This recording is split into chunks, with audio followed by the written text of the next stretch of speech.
దైవజనులకు కూడా కృతజ్ఞతలు తెలియజేస్తున్నాను.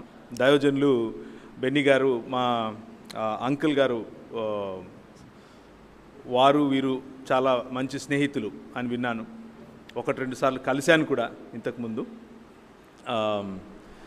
సో అటువంటి సీనియర్ పాస్టర్స్తో, సీనియర్ దైవజనులతో కలిసి పంచుకోవటం, నా మనసులో ఉన్నటువంటి విషయాలను కూడా వారి సేవా ఫలంలో నేను భాగస్థుని అవటం చాలా సంతోషంగా ఉంది.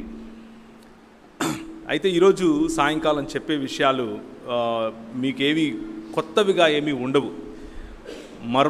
మర్మరాలు ఏమీ తీసుకొని రాలేదు. నేను మామూలుగా దేవుని వాక్యంలో నుంచి కొన్ని విషయాలను మీలో ఒకటిగా మీరు నేర్పితే నిలబడినటువంటి మీ ఏమంటారు మనస్ఫూర్తిగా ఉన్నది ఉన్నట్లుగా నేను మీ ముందు చెబుతున్నాను. ఏమనంటే, ఒక లెక్కల మాస్టరు పిలిచి రెండెక్కం చెప్పమంటే రెండెక్కం నేర్పిస్తే, కుర్రాడు నేర్చుకున్న తర్వాత క్లాస్ ముందు నిలబెట్టి రెండెక్కం చెప్పరా అంటే వాడు రెండెక్కం చెప్తాడు.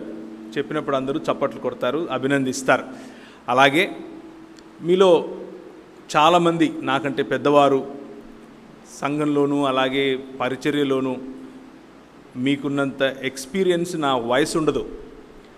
అయినప్పటికీ మీరు కూర్చుని అక్కడ ఉన్నారు అని అంటే నేను చెప్పేదంతా కరెక్ట్ అని, మీకేమీ రాదని, అలాంటి ఉద్దేశంతో నేను ఇక్కడికి నిలబడలేను.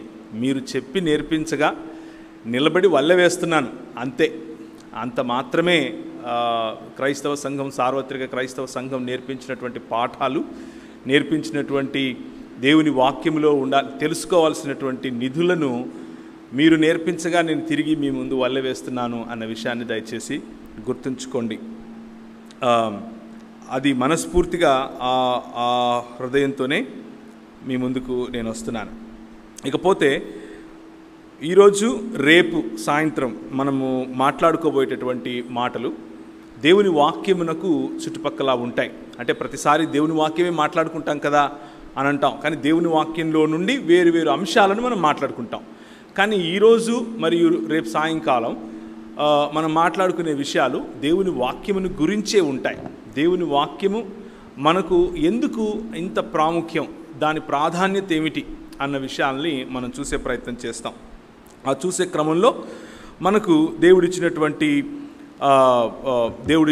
అవకాశాలను లేదా దేవుడిచ్చినటువంటి దేవుని మాటలను మనం గుర్తు చేసుకుంటాం. బైబిల్ గ్రంథంలో మొదటి అధ్యాయం నుంచి చూస్తే దేవుని మాటే ప్రాముఖ్యంగా మనకు కనిపిస్తుంది.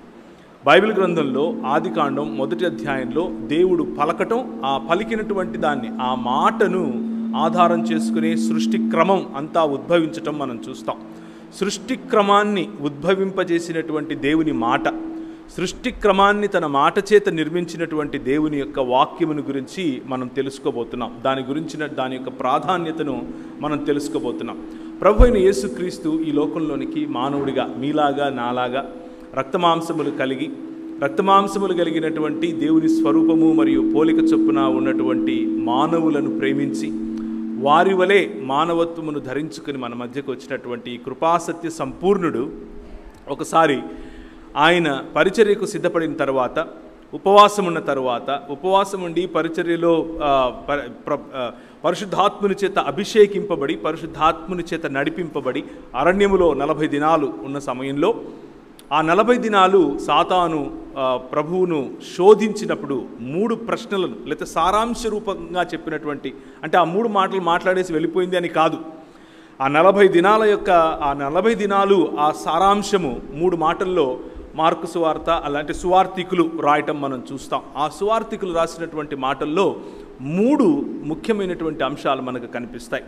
ఒకటి భోజనానికి సంబంధించినటువంటిది, రెండవది ఆరాధనకు సంబంధించినటువంటిది, మూడవది అధికారానికి సంబంధించినటువంటిది. ఆ 3 ప్రశ్నలను కూడా, ఏ 3 ప్రశ్నలైతే ఆదాము దేవుని వాక్కును విని ప్రతి సాయంకాలము ప్రతి సంధిపూట ప్రభు అయిన యేసుక్రీస్తు ఆయనతో మాట్లాడటానికి ఏదేను తోటలో వచ్చినప్పుడు ఆయన విన్నటువంటి మాటలను గుర్తుంచుకుని, ఆ మాటల ద్వారా తనను పాలించేటటువంటి తన ప్రభువు యొక్క తన ప్రభువుకు అధీనుడై ఉండాలా, లేకపోతే ఈ లోక మర్యాదను తీసుకుని వస్తున్నటువంటి వేరొక వాడికి అధీనుడై ఉండాలా అన్నటువంటి ఈ తర్జన భర్జనలో ఆదాము ఎన్నుకున్నాడు సాతాను యొక్క మాటను, లేకపోతే వాక్యాన్ని వినటానికి. ఆ మాట పట్టుకున్నాడు, మరణాన్ని కొని తెచ్చుకున్నాడు. ఆ మాట పట్టుకున్నాడు, దేవుని నుంచి దూరమయ్యాడు. ఆ మాట పట్టుకున్నాడు, దేవుని యొక్క సన్నిధి నుండి దూరమయ్యాడు. ఆ మాటను పట్టుకున్నాడు, పాపము లేకపోతే విగ్రహారాధన అనేటటువంటి ఊబిలో ఇరుక్కుపోయాడు. ఎందుకు అనంటే దేవుని మాట కంటే సాతాను చెప్పినటువంటి అబద్ధాన్ని ఎక్కువగా నమ్మాడు కాబట్టి, దానికి లోబడ్డాడు కాబట్టి, దానికి లోబడిన కారణం చేత దేవునికి ఇవ్వాల్సినటువంటి స్థలాన్ని దేవునికి ఇవ్వకుండా తను స్వయంగా తీసుకునే ప్రయత్నం చేశాడు. కాబట్టి రెంటికి చెడ్డ రేవడి అని మనం ఎలా అంటామో అలా దేవునివాడు కాలేకపోయాడు, స్వయంగా దేవుడు కాలేకపోయాడు. ఈ కారణం చేత మనం గుర్తుంచుకోవలసినటువంటి విషయం ఏమిటి అని అంటే, ప్రభువు మనతో ఈరోజు సాయంకాలం మాట్లాడుతున్నటువంటి మాట, ఆ 3 ప్రశ్నలు, ఆదాముకు ఏవైతే 3 ప్రశ్నలు ఉన్నాయో ఆ 3 ప్రశ్నలు మన ప్రభువుకు వేసినప్పుడు మన ప్రభువు ఆ ప్రశ్నలకు సమాధానం వాక్యముతో ఇచ్చాడు. ఆ ప్రభువు ఆ ప్రశ్నలకు సమాధానాన్ని వాక్యము ద్వారా ఇచ్చాడు. వాక్యాన్ని కోట్ చేస్తూ ఇచ్చాడు. వాక్యము ఎందుకు ఇంత ప్రాముఖ్యం, వాక్యము ఎందుకు ఇంత ప్రధానం అని గనక ఆలోచిస్తే, వాక్యము మనలను ఈ లోక మర్యాద నుండి విడిపిస్తుంది. ఈ లోక మర్యాదతో పోరాడటం నేర్పిస్తుంది. ఈ లోక మర్యాదలో విజేయులమై జీవించటం నేర్పిస్తుంది. 3 ప్రశ్నలు ఆదాము ఓడిపోయాడు. 3 ప్రశ్నలు కడపటి ఆదాము, నీవు నేను అనుసరించాల్సినటువంటి ఆదాము గెలిచాడు. సో వాక్యము మనలను గెలిచేలా చేస్తుంది. గెలిచేలా చేయటానికి మన చేతినివ్వబడినటువంటి 66 పుస్తకాలు ఏవైతే ఉన్నాయో వాటి యొక్క సారాంశము, ఆ సారాంశము మనల్ని జీవింపచేస్తుంది అనేటటువంటి అంశాన్ని నేను ఈరోజు మీతో పంచుకోబోతున్నాను. కొన్ని విషయాలు మనం తెలుసుకుంటాం. చారిత్రక నేపథ్యంలో కూడా కొన్ని విషయాలు చూస్తాం. బైబిల్ అధ్యయన నేపథ్యంలో కూడా చూస్తాం. మొన్న నేను ఒక 10 రోజుల క్రితం, ఈ రోజుకు 10 రోజులు అనుకుంటాను, 10 రోజుల క్రితం వరకు కూడా నేను యుఎస్లో ఉన్నాను. అమెరికాలో షికాగో ప్రాంతంలో ఉంటాను నేను. అలాగే డాలస్ ప్రాంతంలో మాకు సంబంధించినటువంటి వ్యాపారం ఉంటుంది. మా పెద్ద పాపను స్కూలుకు పంపించడానికి ఒక స్కూల్లో చేర్పించడానికి వెళ్ళటానికి ముందుగా నాకు తెలిసినటువంటి ఒక డాక్టర్ గారికి ఫోన్ చేశాను. అన్న, ఇట్లా పెద్ద పాపను స్కూల్లో చేర్పిద్దాం అనుకుంటున్నాను అని చెప్తే, ఏ స్కూల్లో చేద్దాం అనుకుంటున్నావు అన్నాడు. ఆయన అనుకున్నాడు నేను ఇండియాలో ఏదైనా స్కూల్కి పంపించాలేమో అందుకు అడుగుతున్నానేమో అనుకున్నాడు. లేదన్నా, నేను షికాగోలో ఉన్నాను. ఆయన పెద్దవారు, చాలా పెద్దవారు, మన గౌరవ పాస్టర్ గారి యొక్క వయసున్నవారు, అక్కడ చాలా ఏండ్లుగా ఉంటున్నారు. ఆయనతో మాట్లాడితే ఆయన అన్నాడు, అర్రే నువ్వు చాలా తప్పు చేస్తున్నావు అన్నాడు. ఏంటన్నా ఏమైంది అని అడిగాను. లేదు, అమెరికాలో పిల్లలను చదివించడం ఏంటి, నువ్వు చాలా తప్పు చేస్తున్నావు. ఇక్కడున్న మేమే తీసుకెళ్ళి ఇండియాలో చదివిస్తాము, నువ్వేమో ఇక్కడికి తీసుకొచ్చి ఇక్కడ చదివిస్తానంటావేంటి అని అడిగాడు. అంటే లేదన్నా, పాప చదువుకుంటానంటుంది ఇక్కడ, అందుకు ఇక్కడ వేద్దామంటే ఆయన 2 కథలు చెప్పాడు. 2 జరిగిన విషయాలు చెప్పాడు. మొదటిది, ఆయన దగ్గరికి వచ్చేటటువంటి పేషెంట్స్లో ఒక పేషెంట్ ఈ విధంగా అన్నాడంట, నా మనవరాలుని ఎప్పుడైనా మీ దగ్గరికి తీసుకొని రావచ్చా అని అడిగాడట. అడిగితే ఈయన, నీ మనవరాలేంటి, నేను మామూలు జనరల్ ఫిజిషియన్ కదా, ఆమెను ఒకవేళ పీడియాట్రిషియన్కు చూపిస్తారేమో చూపించండి, నేను జనరల్ ఫిజిషియన్ కదా అన్నాడు. అంటే కాదు, మామూలు ఫిజిషియన్స్ సరిపోరు, నీలాంటి వాళ్ళే కరెక్ట్ మా మనవరాలతో మాట్లాడటానికి అని అడిగాడు. సరే ఏంటి విషయం చెప్పండి అని అడిగితే, ఆమె మొన్న స్కూల్కి వెళ్ళి, స్కూల్లో పెద్ద స్కూల్స్ ఉంటాయి, పెద్ద స్కూల్స్, వాటి గ్రౌండ్స్ కానివ్వండి, తర్వాత హాల్స్ కానివ్వండి, మల్టీపర్పస్ హాల్స్ కానివ్వండి, ఇవన్నీ కూడా చాలా పెద్దగా ఉంటాయి. వాటిల్లో ఒకానొక వాష్రూమ్లో, అంటే బాత్రూంలోకి వెళ్ళి ఒక కొనలో ఒక మూలలో కూర్చొని ఆ అమ్మాయి ఒక రకమైనటువంటి ఒక రకంగా బిహేవ్ చేస్తుంది. ఏం జరిగిందమ్మా అని స్కూల్లో ఉన్నటువంటి అధికారులు వెళ్ళి ఆ అమ్మాయిని బుజ్జగించి దగ్గరికి తీసుకుని మాట్లాడితే, ఆమె ఉంటుంది, ఈరోజు నేను పిల్లిగా ఉండాలి అని అనుకున్నాను, నాలో నేను పిల్లి అని ఫీల్ అవుతున్నాను, కాబట్టి పిల్లిలాగా బ్రతకాలనుకుంటున్నాను అని చెప్పింది. వీళ్ళకి మతులు పోయాయి. ఏంటి, ఎలా ఉండాలనుకుంటున్నావు అంటే, పిల్లి ఎలా మాట్లాడుతుందో, పిల్లి ఎలాంటి అరుపులు అరుస్తుందో, పిల్లి ఏం తింటుందో, పిల్లి ఏ విధంగా ఒక కొనలో కూర్చుంటుందో అలాగే నేను చేయాలనుకుంటున్నాను అని చెప్పింది. ఇది మొదటిది. రెండవది, అదే దేశంలోనే ఇద్దరు కవల పిల్లలు కూడా స్కూల్కి వెళ్ళారు. ఇద్దరు మగపిల్లలైనటువంటి ఇద్దరు కూడా స్కూల్కి వెళ్ళిన తర్వాత వాళ్ళ స్కూల్లో కొన్ని పాఠాలు చెప్పారు. వాళ్ళ స్కూల్లో చెప్పినటువంటి పాఠాలు అక్కడ ఏం నేర్పిస్తారు అని అంటే, మీరు ఏది ఫీల్ అవుతే అదే మీరు, అంటే మీరు మీ మనసులో మీకు ఏదని అనిపిస్తుందో, మీరు ఏమై ఉన్నారు అని మీ మనసు మీకు చెప్తుందో మీరు అదే అని నేర్పిస్తారు. ఆ నేర్పించినటువంటి నేర్చుకున్న తర్వాత ఇద్దరు పిల్లలు ఒక 10 రోజులు 15 రోజుల తర్వాత, అంటే వాళ్ళు మిడిల్ స్కూల్కి వెళ్ళారు. 4వ తరగతి తర్వాత వచ్చే 6వ తరగతి నుంచి వచ్చే మిడిల్ స్కూల్, 7వ తరగతికి వచ్చే వరకు ఆ కవల పిల్లల్లో ఒక అబ్బాయి ఆడపిల్లల్లాగా బట్టలు వేసుకోవటం మొదలుపెట్టాడు. ఏంట్రా ఆడపిల్లల్లాగా బట్టలు వేసుకుంటున్నావు ఈరోజు అని వాళ్ళ అమ్మ అడిగితే, లిప్స్టిక్ పెట్టుకుంటూ కొంచెం జ్యువెలరీ లాగా పెట్టుకుంటూ అన్నాడట, నేను ఈరోజు ఆడపిల్లని అవ్వాలనుకుంటున్నాను, ఆడపిల్లల వాష్రూమ్కి వెళ్ళాలనుకుంటున్నాను, ఆడపిల్లల బాత్రూంలో ఉండాలనుకుంటున్నాను, నాలో ఆడపిల్లల లాంటి ఫీలింగ్స్ ఉన్నాయి అని చెప్పుకొచ్చాడు. ఎందుకు ఈ 2 కథలు చెప్పాను, లేకపోతే ఇవి జరిగినటువంటి ఘటనలు ఆ డాక్టర్ గారు నాకు స్వయంగా చెప్పినటువంటి మాటలు ఎందుకు అనంటే, మనం వినే మాటలు, మనకు చెప్పే సంగతులు అవి మన మనసుల్లో నాటుకుని పోతాయి. అవి మన బిహేవియర్ పైన ప్రభావం చూపిస్తాయి. మనం ఎలాంటి బట్టలు వేసుకుంటాం, ఎలాంటి కోరికలు కలిగి ఉంటాం, ఎలాంటి ఆలోచనలు చేస్తాం, ఎలాంటివి చదువుతాం, ఎలాంటి సంబంధాల్లో ఉంటాం అన్నది మనం వినే మాటలను, వాటిపైన మనం ఉంచే నమ్మకము డిసైడ్ చేస్తుంది. సో మాట అన్నది, వాక్యము అన్నది వినటానికి ఒక మాటేగా అనుకుంటాం, కానీ ఆ మాట మన పైన చాలా బలమైనటువంటి పని చేస్తుంది. ఆ బలమైనటువంటి పని మనల్ని కూల్చేదిగా అయినా ఉంటుంది, లేకపోతే నిర్మించేదిగా అయినా ఉంటుంది. మనం కూల్చబడటానికి, నిర్మించబడటానికి రెండిటికీ కూడా మాట ముఖ్యంగా ఆధారం అవుతుంది. దేవుని వాక్యం చెప్తుంది యాకోబు గ్రంథంలో, నీ నోటి నాలుకను అదుపులో ఉంచుకో అని చెప్తుంది. నీ నాలుకను అదుపులో ఎందుకు ఉంచుకోవాలి అని అంటే, అది వైల్డ్ ఫైర్ లాంటిది, అది అగ్ని లాంటిది. మనుషులను చిన్నాభిన్నం చేస్తుంది, సంబంధాలను చిన్నాభిన్నం చేస్తుంది. ఒక మనిషిని మనిషిగా కాకుండా పశువుగా తీర్చిదిద్దగలిగినటువంటి శక్తి నాలుకకు ఉంటుంది. రాళ్లను కరిగించే శక్తి ఉంటుంది. ఒకసారి నేను ఒక చిన్న ఎక్స్పెరిమెంట్ చేశాను.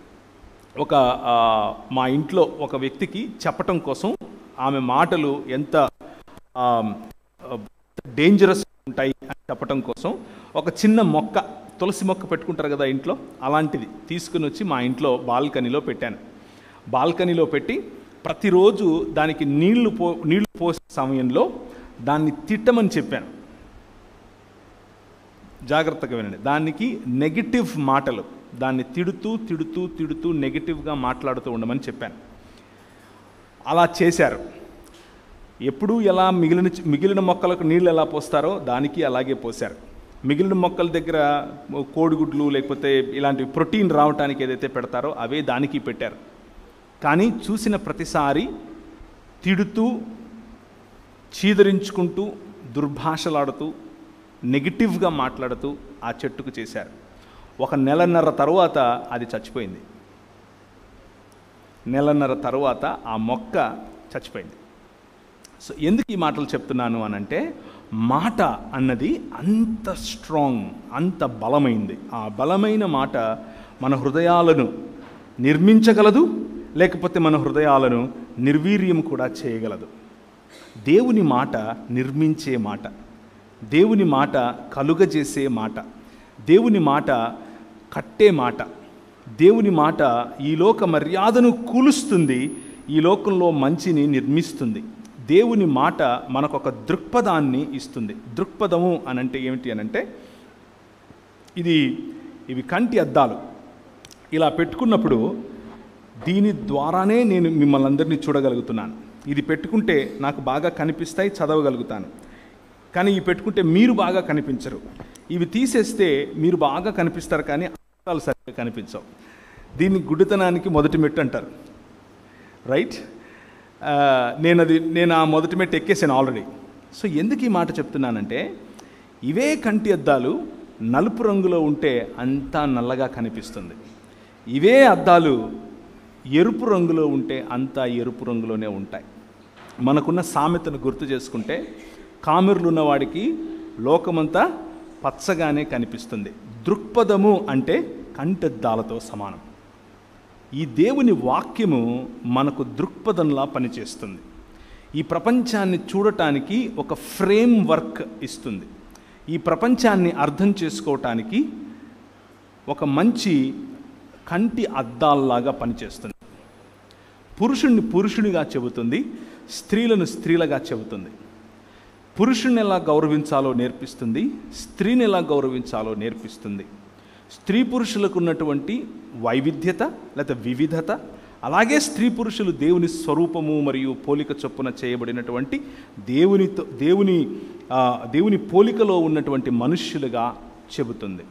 ఈ లోకం నేర్పించేటటువంటి ఆలోచనలకు భిన్నంగా దేవుడు తన విలువలను ఈ వాక్యము ద్వారా మనకు నేర్పిస్తాడు. ఈ వాక్యము ఈ దృక్పథములాగా పనిచేయటం కారణం చేత సంబంధాలలో మార్పు, వ్యక్తిగత జీవితంలో మార్పు, సమాజ జీవితంలో మార్పు, సంఘ జీవితంలో మార్పు, సంఘ జీవితంలో బాధ్యతలు, కుటుంబం పట్ల బాధ్యతలు, స్త్రీల పట్ల గౌరవం, చిన్న బిడ్డల పట్ల వారి హక్కులను వారికి ఇచ్చేందుకు చేసే ప్రయత్నం, ఇలా చూసుకుంటూ పోతే సమాజ నిర్మాణం జరగటానికి, మానవుడు తిరిగి మానవుడు అవటానికి దేవుని వాక్యము ఒక దృక్పథంలాగా పనిచేస్తుంది. దాని ద్వారా, దాని గుండా చూసినప్పుడు అన్నీ స్పష్టంగా కనిపిస్తాయి. దాన్ని తీసేసినప్పుడు మసకగా కనిపిస్తుంది. మొదటి చూసినట్లయితే ఆదాము మరియు సాతాను జరిగినటువంటి ఆ సంభాషణ, సాతాను చెప్పినటువంటి అబద్ధం విన్నప్పుడు ఆయన, మీరు దేవతలే కదా, మీరు దేవుని వంటి వారే కదా, ఆయన మిమ్మల్ని ఆయన స్వరూపం ముందు ఆయన పోలిక చొప్పున చేశాడు కదా, మళ్ళా మీకు దేవుడేంటి అని అన్నాడు. అలా అన్నప్పుడు, అవును, నా దేవుడు నన్ను సామంతుడిగా చేశాడు, ఈ ప్రపంచము పైన ఆయన 5 రకాలైనటువంటి ఆశీర్వాదములు నాకు ఇచ్చాడు, ఆయన వాక్కు నిజమైనది, ఆయన ఒక మాట పలికాడు అనంటే ఆ వాక్యము నిజమైనది, దాని మీద నేను నిలబడాలి అన్నటువంటి ఆలోచన. 5 రకాలైనటువంటి ఈ బ్లెస్సింగ్స్, లేకపోతే ఆశీర్వాదముతో కూడినటువంటి బాధ్యత, కర్తవ్యం, ఆశీర్వాదము మరియు బాధ్యత కలిసి ఉన్నటువంటి 5 మాటలు. మీరు ఫలించండి, మీరు విస్తరించండి, అభివృద్ధి చెందండి, భూమిని నిండించండి మరియు దానిని లోపరచుకోండి. మీరు ఫలించండి, విస్తరించండి, అభివృద్ధి చెందండి, భూమిని నిండించండి మరియు దానిని లోపరచుకోండి. It's a mandate. Mandate is something that involves a responsibility and a blessing in it. అందులో దేవుని ఆశీర్వాదముతో పాటు బాధ్యత మనకు కనిపిస్తుంది. ఇది మన బాధ్యత. ఏంటి మన బాధ్యత? ఫలించటం మన బాధ్యత, విస్తరించటం మన బాధ్యత, భూమిని నిండించటం మన బాధ్యత, అభివృద్ధి చెందటం మన బాధ్యత, దానిని లోపరుచుకోవటం మన బాధ్యత. ఆ బాధ్యతను మనకు దేవుడు తన సామంతుడిగా, ఆయన చక్రవర్తి అయి సర్వలోకమును పరిపాలించే సమయంలో నిన్ను పిలిచి, నీవు నాకు ప్రతినిధివి అని చెప్పి ఆయన ఈ లోకంలో ఏలమని చెప్పాడు. ఆ ఏలమని చెప్పిన మాటను ఆదాము విన్నాడు. ఆదాము హవ్వలు అనగా మానవ సమాజం అది విన్నది.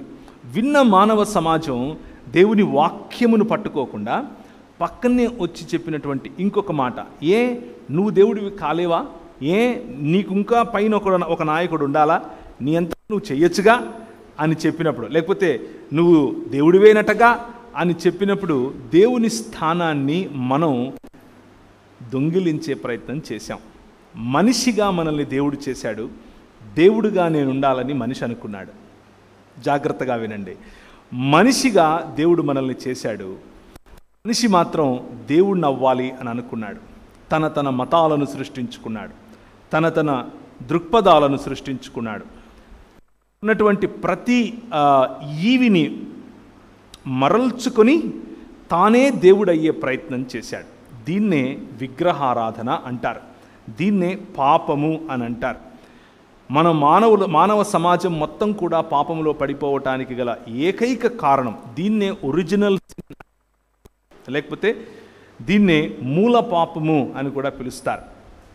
జన్మ పాపము అని కొంతమంది పేరు పెట్టారులేండి దానికి, కానీ మూలములో పాపము, ది ఒరిజినల్, నిజానికి ఎక్కడ పాపం మొదలైంది అన్నటువంటి మాట. దేవుడిచ్చినటువంటి స్వాతంత్రాన్ని, దేవుడిచ్చినటువంటి సామంతత్వాన్ని, దేవునికి సామంతుడిగా ఈ ప్రపంచాన్ని ఏలేటటువంటి బాధ్యతను మరియు ఆశీర్వాదాన్ని తూలనాడి నా అంతకు నేనే అటానమస్గా బ్రతుకుతాను అని నిర్ణయించుకున్నటువంటి ఈ ఆలోచన, ఈ దృక్పథం, అంటే ఎర్రగా కనిపించే కళ్ళజోడు పెట్టుకున్నాడు. ఎర్రగా కనిపించే కళ్ళజోడు పెట్టుకున్నాడు కాబట్టి ప్రపంచాన్ని ఎర్రగా చూడటం మొదలుపెట్టాడు. ప్రపంచాన్ని ఎర్రగా చూడటం మొదలుపెట్టాడు కాబట్టి పాపం అనగా దేవుణ్ణి తిరస్కరించినటువంటి ఆ పని చేసిన మొదటి రోజే తన భార్యను తృణీకరించాడు. రిలేషన్షిప్స్లో ప్రాబ్లం వచ్చింది. తన భార్యను తనకంటే తక్కువదిగా చూశాడు. అధికారంలో ప్రాబ్లం వచ్చింది. దేవుడు మనిషికి అధికారం ఇచ్చాడు. దేనిపైన అధికారం ఇచ్చాడు? సర్వ పక్షులపైన, జంతువులపైన, భూమిపైన ప్రాకు జీవులపైన, చెట్లపైన, పండ్లపైన, every produce that the earth brings out. భూమి ఆకాశములను సృజించినటువంటి యెహోవా 115వ కీర్తన ఒకసారి తీస్తారా? 115వ కీర్తన 16వ వచనం. 115వ కీర్తన 16వ వచనం. ఆకాశములు యెహోవా వశములు, భూమిని ఆయన నరులకు ఇచ్చి ఉన్నాడు. నరులకు అధికారముతో ఇచ్చాడు. దాన్ని ఏలండి అని అన్నాడు, దాన్ని లోబరుచుకోండి అని అన్నాడు. పెత్తనం చేయండి అని చెప్పలేదు. లోబరుచుకోవటం అంటే ఏంటి అంటే స్వయంగా తానే ఒక మోడల్ చూపించాడు. ఎలాంటి మోడల్ చూపించాడు? చేసినటువంటి సృష్టికర్త అయినటువంటి ఈ దేవుడు ప్రతి చల్ల పొద్దున వచ్చి ఇచ్చిన బాధ్యతను గుర్తు చేసి, ఇంతకు ఆయన నేను ఇలా అనుకుంటాను అప్పుడప్పుడు, ఏం మాట్లాడింటాడు ఆయన ఆదాముతో? ప్రతిరోజు వచ్చి ఏం తిన్నావు, ఏం చేశావు? ఒక స్నేహితుడు, ఇద్దరు స్నేహితుల మధ్య ఎటువంటి సంభాషణ ఉంటుంది? బహుశా అటువంటి సంభాషణే దేవునికి మరియు మానవుడికి ఉండేదేమో. దేవాది దేవుడైనటువంటి ఆదిలో వాక్యముగాను, వాక్యము దేవుని యొద్ద దేవుడై ఉన్నటువంటి ఆ దేవుడు, ఆయన ఇదే చోట్లో వచ్చి ఆదాముతో మాట్లాడుతూ బహుశా అనుంటాడు, నీకు నేను రెండు పనులు ఇచ్చాను. ఎక్కడుంది అది? 2వ అధ్యాయం, ఆదికాండం 2వ అధ్యాయం 15-16 వచనాలు. ఆదికాండం 2వ అధ్యాయం 15-16 వచనాలు. మరియు దేవుడైన యెహోవా నరుని తీసుకొని ఏదేను తోటను సేద్యపరచుటకును కాచుటకును, రెండు మీరు ఏలటం, ఈ భూమిని ఏలటం అంటే ఏంటంటే నేను ఈ ప్రపంచాన్ని చేశాను. చేసిన ఈ ప్రపంచం ఎలా ఉంది? ఆదికాండం 1వ అధ్యాయంలో మొదటి 2-3 వచనాల్లో మనకు కనిపిస్తుంది. భూమి నిరాకారముగాను శూన్యముగాను ఉన్నది. శూన్యముగాను నిరాకారముగాను ఉన్నటువంటి ఆ భూమి పైన ఒక క్రమాన్ని చేశాడు, తన మాట ద్వారా చేశాడు. కలుగును గాక అన్నాడు, కలిగింది. నీళ్లు కలుగును గాక అన్నాడు, కలిగాయి. దాన్ని ఏమంటారు? చెట్లు కలుగును గాక అన్నాడు, చెట్లు. రాత్రికొకటి ఉదయానికొకటి వెలుగు కలుగును గాక అన్నాడు, వెలుగు. ఇలా చూసుకుంటూ పోతే తన మాట చేత సర్వాన్ని సృష్టించినటువంటి దేవుడు ఆ భూమి పైన ఒక క్రమాన్ని నిర్మించాడు. ఆ క్రమం ఏమిటి? ఏదేను తోట అనే క్రమం. తన మాట చేత పనివాడైనటువంటి దేవుడు తోటమాలి అని తనను తాను పిలుచుకునేటటువంటి దేవుడు ఆ భూమిపైన ఒక క్రమాన్ని నిర్మించాడు. నదులు ఎక్కడ ప్రవహించాలో అక్కడ ప్రవహిస్తున్నాయి. ఈవులు ఎవరికి ఏవి దక్కాలో అవి దక్కుతున్నాయి. పశుపక్షాదులన్నీ సుభిక్షంగా ఉన్నాయి. పండ్లు, కాయగూరలు వంటివి ప్రతి ఒక్కటి ఎక్కడెక్కడ అమర్చాలో అక్కడక్కడ అమర్చాడు. ముళ్ళ తుప్పలు లేవు, ముళ్ళ చెట్లు లేవు. ఏం పర్యవసానం ఉంది ఆయన చేసినటువంటి సృష్టిలో అనంటే క్రమము అనే పర్యవసానం ఉంది. ఆ క్రమంలో మానవుడు సుభిక్షతను చూసి ఆ క్రమాన్ని విస్తరింపచేయాలి, ఆ క్రమములో ఫలించాలి, ఆ క్రమాన్ని అభివృద్ధి చేయించాలి, ఆ క్రమముతో భూమిని నిండించాలి, ఆ క్రమము ద్వారా ఏలుబడి చేయాలి. పెత్తనం కాదు, ఏలుబడి చేయాలి. పెత్తనం చేయటం అంటే అర్థం ఏమిటి అని అంటే, ఒక అత్తగారు కోడలి పైన చేసేది, లేకపోతే ఈ రోజుల్లో రివర్స్లేండి, అత్తగారి పైన కోడలు చేసేది, అది పెత్తనం. మనము పోలీస్ స్టేషన్కి వెళ్తే సిఐ గారు చేసేది, లేకపోతే మనం అధికారి అని అనుకునేవాడు. మీరు స్కూల్కి వెళ్ళి ఉంటారు, లెక్కల మాస్టర్ అంటే మీకు ఏం గుర్తొస్తుంది? ఇలా ఇలా ఇలా ఇలా ఇలా షేక్ అయిపోతూ ఉంటారు. ఎందుకు? పెత్తనం చేస్తాడు, చేతిలో కట్టెపట్టుకుని 2 ఇచ్చుకుంటాడు. ఆయన ఇచ్చుకునే ఆ 2 మనకు ఈ రోజు వరకు గుర్తుంటాయి.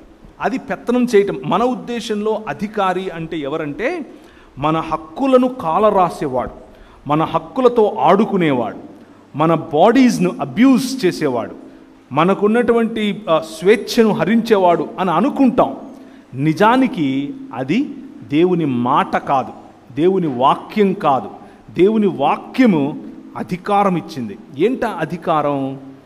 సేద్యము చేయటానికి మరియు కాయటానికి నీకు ఇచ్చినటువంటి అధికారం. ఏదేను తోటను సేద్యపరచుటకును కాయుటకును ఆయన ఆదాముకు అధికారం ఇచ్చాడు. దేవుని దృష్టిలో, దేవుని దృక్పథంలో అధికారం అంటే ఏంటంటే కాచుకోవటం. దేవుని దృక్పథంలో అధికారం అంటే ఏంటంటే సేద్యపరచటం. మానవుని దృక్పథంలో, లేకపోతే ఈ లోక మర్యాదలో, ఈ లోక దృక్పథంలో అధికారం అంటే ఏంటంటే పెత్తనం చేయటం, అవతలి వారిపైన రాజ్యం చేయటం. దేవుడు మనిషికి అధికారం అన్నింటిపైన ఇచ్చాడు, సర్వ సృష్టి పైన ఇచ్చాడు. కానీ ఒక మనిషి పైన ఇంకొక మనిషికి అధికారం ఇచ్చాడా? ఇవ్వలేదు. ఒక్కసారి దేవుణ్ణి తిరస్కరించిన వెంటనే, అనగా దేవుని వాక్యమును నమ్మక, దేవుని వాక్యమును పక్కన పెట్టి, దేవుని మాటను విశ్వసించక, దేవుని మాట అనుసారంగా బ్రతకాలన్న ఆలోచన కోల్పోయి, తన స్వచిత్తము లేకపోతే లోక మర్యాద అనగా సాతాను యొక్క ఆలోచనను ఎప్పుడైతే నమ్మాడో, ఎప్పుడైతే దాని వైపుకు మొగ్గు చూపాడో, ఒక మనిషిగా ఉన్నటువంటి ఆదాము, దేవుడు మనిషిని సృష్టించెను, స్త్రీనిగాను పురుషునిగాను వారిని సృజించెను. వారికి అనగా స్త్రీ పురుషులకు ఆదాము అని పేరు పెట్టాడు. ఆదాము అనంటే కేవలం పురుషుడు కాదు. ఆదాము, ఆదం అంటే మానవ సమాజం, లేకపోతే స్త్రీ పురుషులు అని అర్థం. ఇది హెబ్రీ భాషలో ఉన్నటువంటి మాట. ఆ మానవుడు తనలో భాగమైనటువంటి, తనకు సమానమైనటువంటి, సాటి అయిన సహాయకురాలైనటువంటి స్త్రీని తక్కువగా చూడటం మొదలుపెట్టాడు. ఇదిగా నువ్వు ఇచ్చావుగా, మొదలెట్టింది ఈ అమ్మాయి అని బ్లేమ్ గేమ్ మొదలుపెట్టాడు. దృక్పథం మారింది, సంబంధం మారింది. దృక్పథం మారింది, మాటలు మారాయి. మాట దేవుడిదైతే పాట పాడటం మొదలుపెట్టాడు. ఏమని ఒకసారి చూస్తారా? 2వ అధ్యాయము ఆదికాండం. పాట పాడాడు. ఇది ప్రపంచంలో మానవుల్లో మొట్టమొదటి డ్యూయట్ సాంగ్, మొట్టమొదటి రొమాంటిక్ డ్యూయట్ సాంగ్. మొట్టమొదటి మానవుడు తన మొట్టమొదటి భార్యకు పాడినటువంటి మొట్టమొదటి పాట చూడండి ఏమని ఉంది ఇక్కడ. 2వ అధ్యాయము 23. అప్పుడు ఆదాము, చదవమ్మా. అప్పుడు ఆదాము ఇట్లా, నేను నా ఎముకలలో ఒక ఎముక, నా మాంసములో మాంసము, ఇది నరుల నుండి తీయబడిన గనుక నారి అనబడును. కవిత్వం చెప్తున్నాడు, రిథమిక్గా రైమ్తో మాట్లాడుతున్నాడు. ఇక్కడ భార్య పట్ల గౌరవం చూడండి, భార్య పట్ల సమానత్వం చూడండి, భార్యను ఎంత ఆలింగనం చేసుకుంటున్నాడు, ఆమె సౌందర్యాన్ని చూసి డ్యూయెట్ పాడుతున్నాడు ఇక్కడ. కానీ దృక్పథం మారింది. ఒక్కసారి వాక్యము అనేటటువంటి దృక్పథం నుంచి బయటకు వచ్చి లోక మర్యాద అనే దృక్పథం పెట్టుకున్నాడు. ఇదిగో నువ్వు ఇచ్చావుగా, ఈమె చెప్పింది చేయాల్సి వచ్చింది అని మొదలుపెట్టాడు. తన కుమారుడు పుట్టాడు, జలసి, ఇద్దరు చంపుకోవటం, కయీను హేబేలును చంపటం.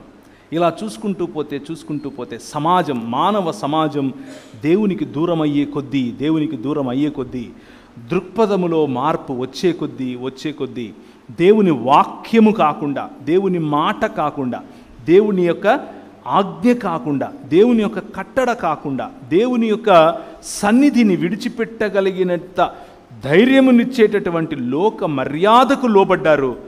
జీవితం దుంపనాశనం అయింది. దాన్నే మనం ఏమంటామంటే ఒరిజినల్ సిన్ అని అంటాం, మూల పాపము అని పిలుస్తాం. మన స్వభావ సిద్ధంగా పాపులం. ఎందుకు అనంటే దేవుని వాక్యము అనేటటువంటి దృక్పథములో కాకుండా ఈ లోక మర్యాద అనేటటువంటి దృక్పథంలో బ్రతకటానికి ఇష్టపడ్డాం. కాబట్టి దాని నుంచి జరిగేటటువంటి పర్యవసానమే ఈరోజు మన జీవితాల్లో వస్తున్నటువంటి మార్పులు. దేవుని వాక్యము దేవుని హృదయంలో నుండి వెలువడేటటువంటి మాటలు. దేవుని వాక్యము ఆయన కార్యాచరణకు సంబంధించినటువంటి మాటలు. దేవుని మాటలు సృష్టిని సృష్టించి మరియు నడిపించేటటువంటి మాటలు. దేవుని మాటలు ఆయన సంకల్పాన్ని మనకు తెలియజేసేటటువంటి మాటలు. దేవుని మాటలు దేవుని రాజ్యాంగం అన్న విషయాన్ని మనం మర్చిపోకూడదు. ఈ మాటలు గనక మనం అర్థం చేసుకుంటే, దేవుని మాటలను గనక మనం పట్టుకోగలిగితే, అనగా వాక్యమును గనక మనం పట్టుకోగలిగితే దేవుని హృదయం అర్థమవుతుంది. నెంబర్ 1. నెంబర్ 2, దేవుని కార్యాచరణ అర్థమవుతుంది. నెంబర్ 3, దేవుని యొక్క సంకల్పం అర్థమవుతుంది. నెంబర్ 4, దేవుని యొక్క విమోచన కార్యం అర్థమవుతుంది.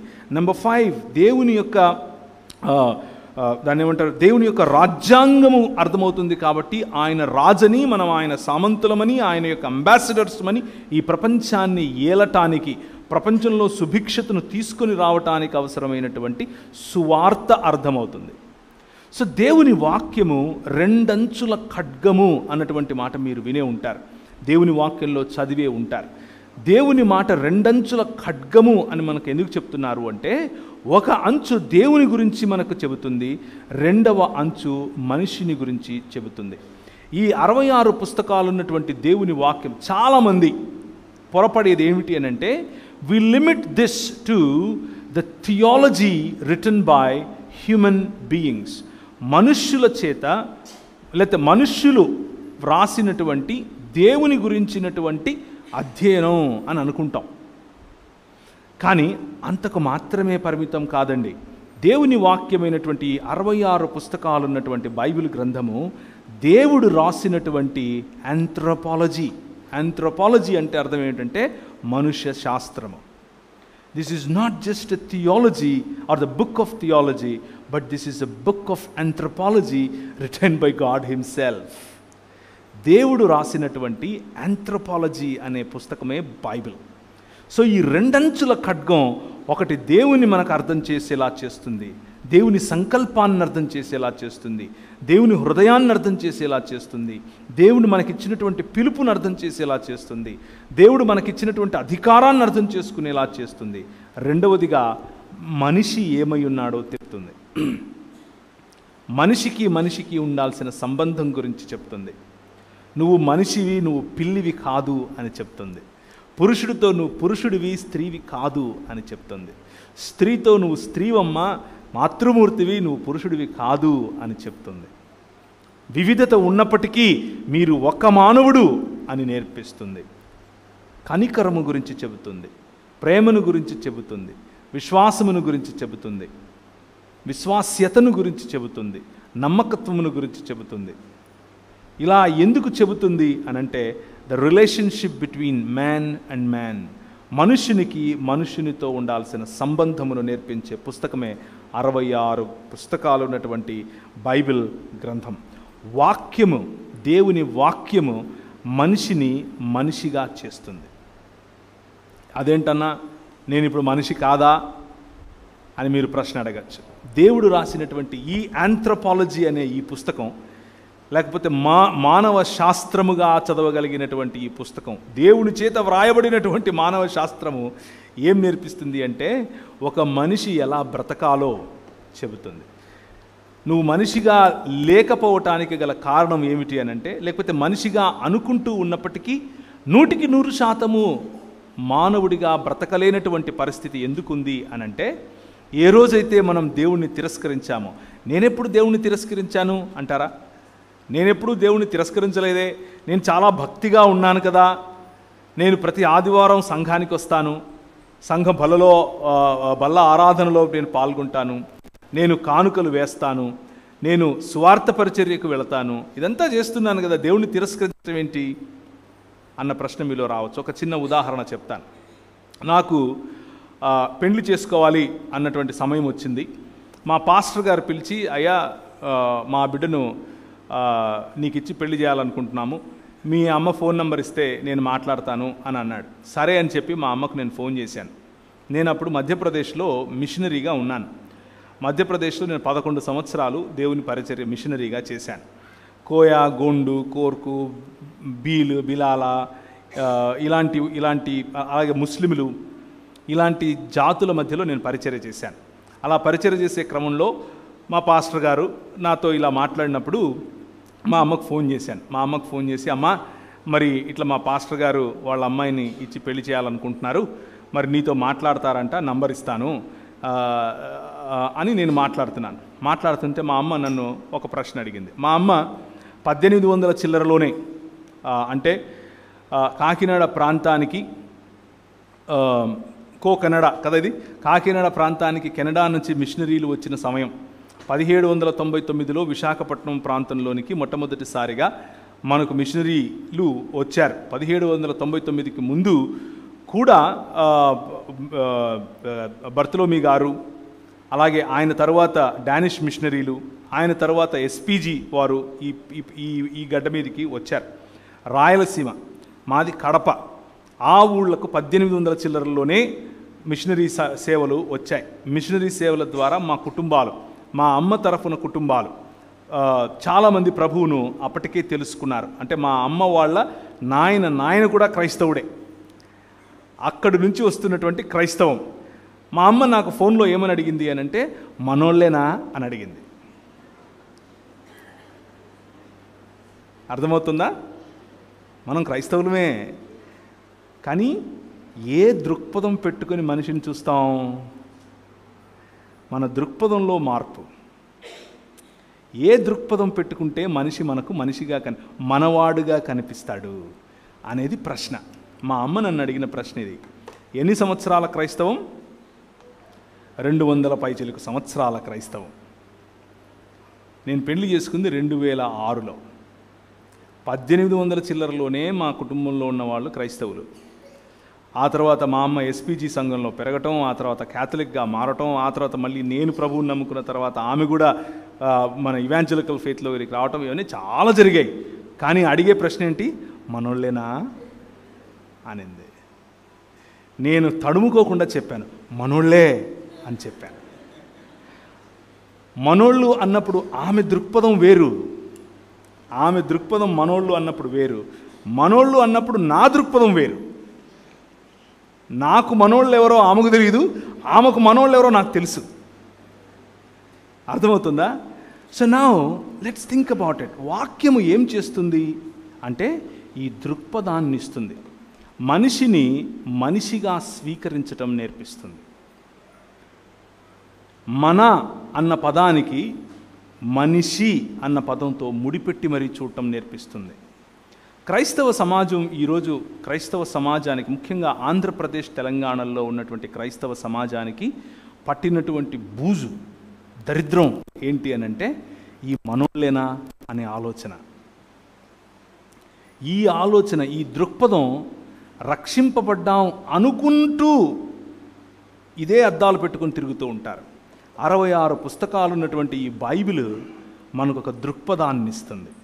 ఏం దృక్పథాన్ని ఇస్తుంది అని అంటే, ఇప్పుడు క్రీస్తునందు యూదుడని యూదేతరుడని తేడా లేదు, ఇప్పుడు క్రీస్తునందు స్త్రీ అని పురుషుడని తేడా లేదు, ఇప్పుడు క్రీస్తునందు స్వామి అని బానిస అని తేడా లేదు, అందరూ మధ్యలో అడ్డుగోడలు పడద్రోయబడ్డాయి. గలతీయులకు రాసిన పత్రిక రాసిందే ఇందుకు. గలతీయులకు అనేటటువంటి పత్రిక రాసిందే మానవులలో ఉన్నటువంటి నువ్వు నల్లోడివా, తెల్లోడివా, బ్రౌన్గా ఉంటావా, పొట్టిగా ఉంటావా, పొడుగ్గా ఉంటావా, ముక్కు సప్పడుగా ఉంటుందా, ముక్కు పొడుగ్గా ఉంటుందా, పనలు పెద్దగా ఉంటాయా, ఇవేవి కాదు, ఏ భేదము లేదు. మానవులంతా ఇప్పుడు క్రీస్తునందు సమానము. మీరు మనుషులుగా బ్రతకటం కోసం పిలువబడ్డారు అని చెప్పేటటువంటి ఏకైక పుస్తకం 66 పుస్తకాలు ఉన్నటువంటి బైబిల్ గ్రంథం.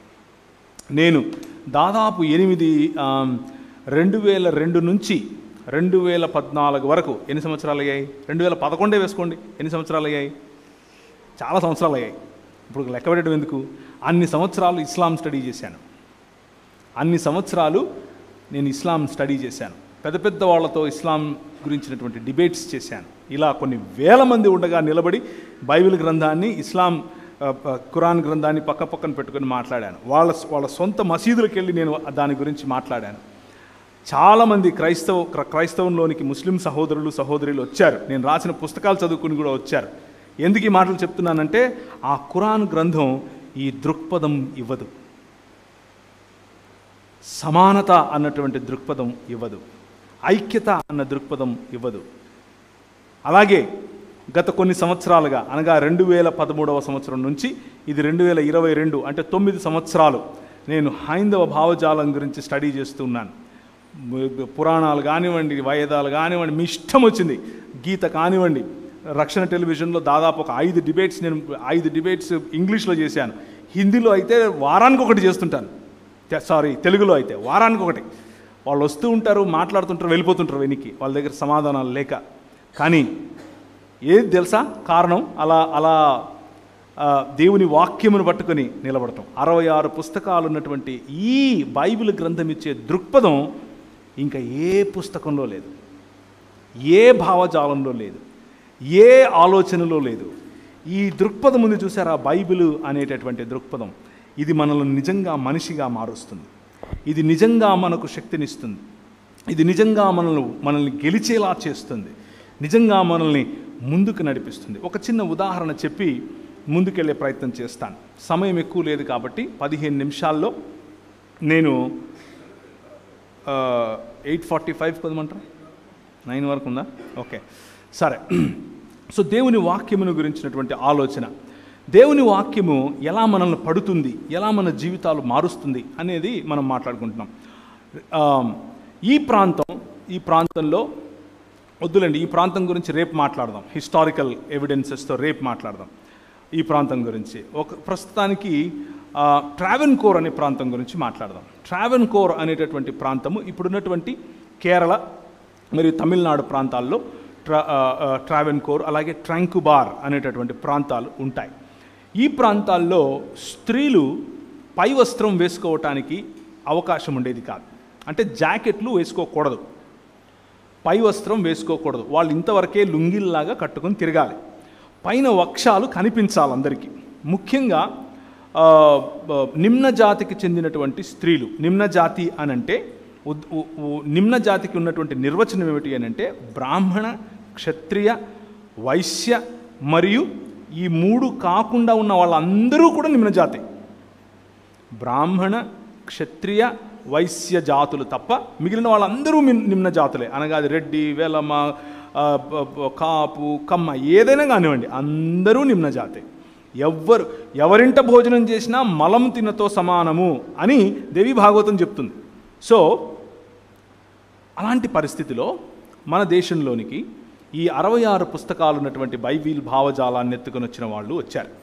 ట్రాంకుబార్ ప్రాంతానికి మొట్టమొదటిసారిగా బైబిల్ భావజాలం మోసుకొని వచ్చిన వాళ్ళు. వాళ్ళ ద్వారా వచ్చినటువంటి మిషనరీ సమాజంలో ఒకరి పేరు చార్ల్స్ మీడ్ గారు. చెప్పండి ఒకసారి, చార్ల్స్ మీడ్. ఎంతమంది ఈ పేరు విన్నారు? వినలేదా?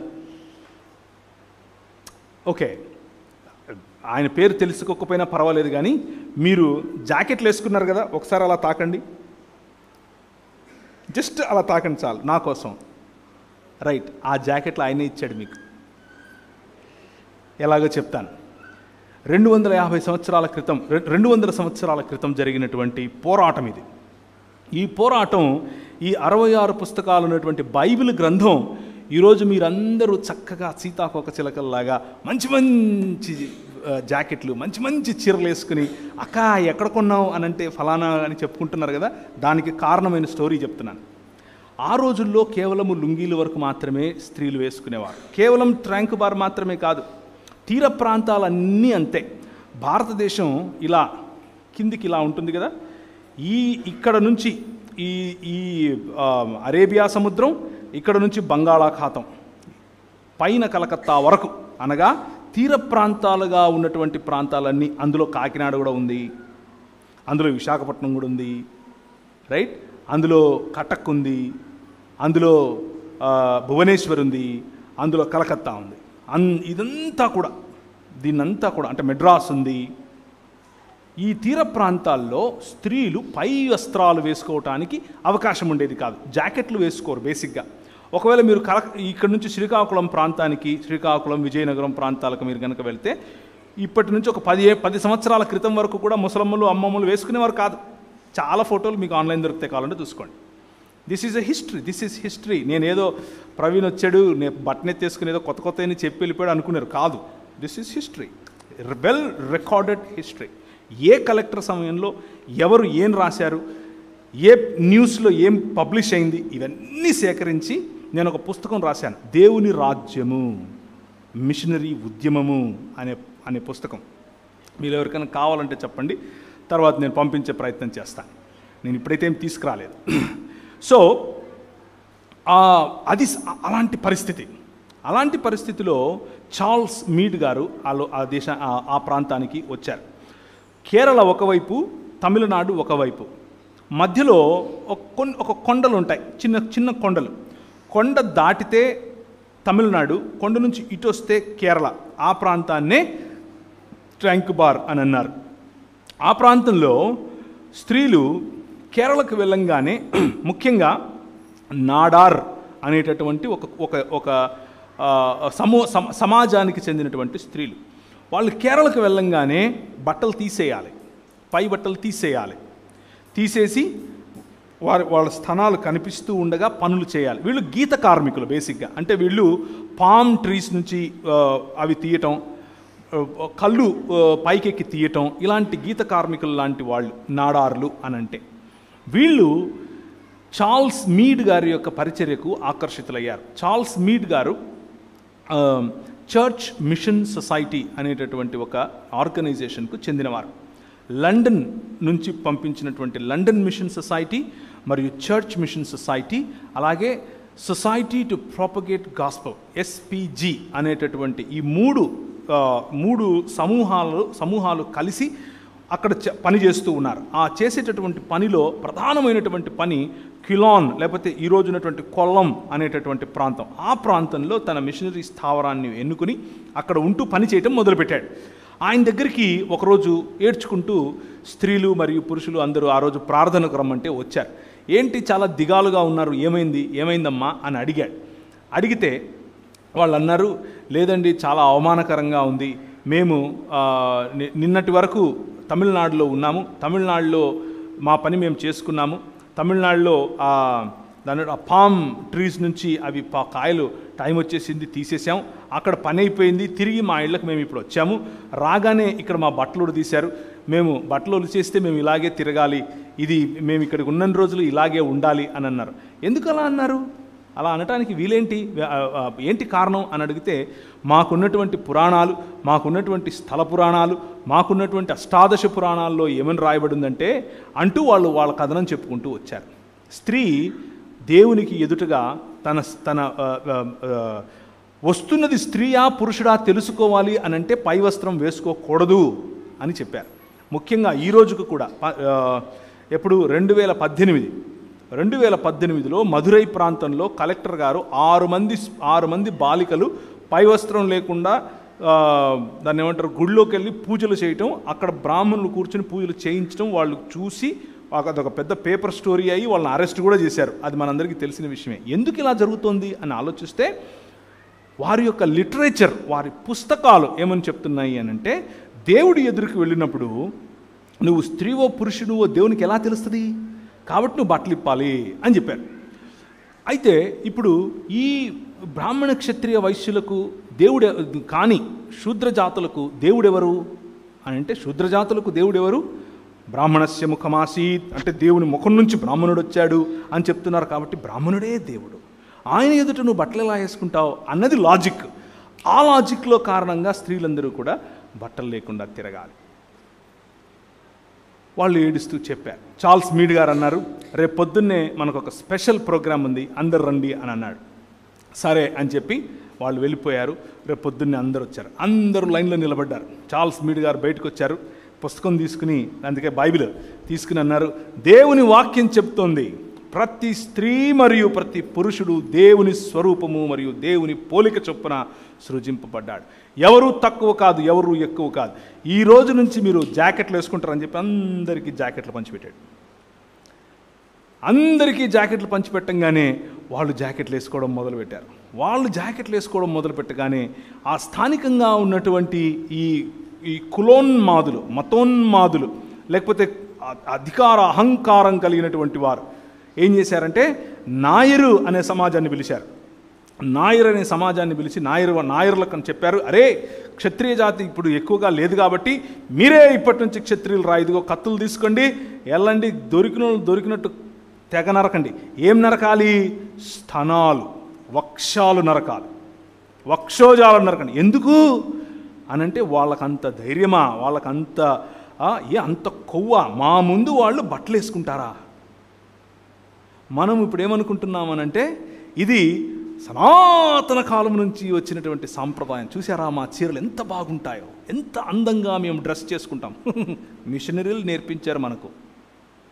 మీరు గౌరవప్రదంగా బ్రతకటం, మనం గౌరవప్రదంగా బ్రతకటం ఈ 66 పుస్తకాలు ఉన్నటువంటి వాక్యము నేర్పించింది. దేవునికి స్తోత్రం కలుగును గాక.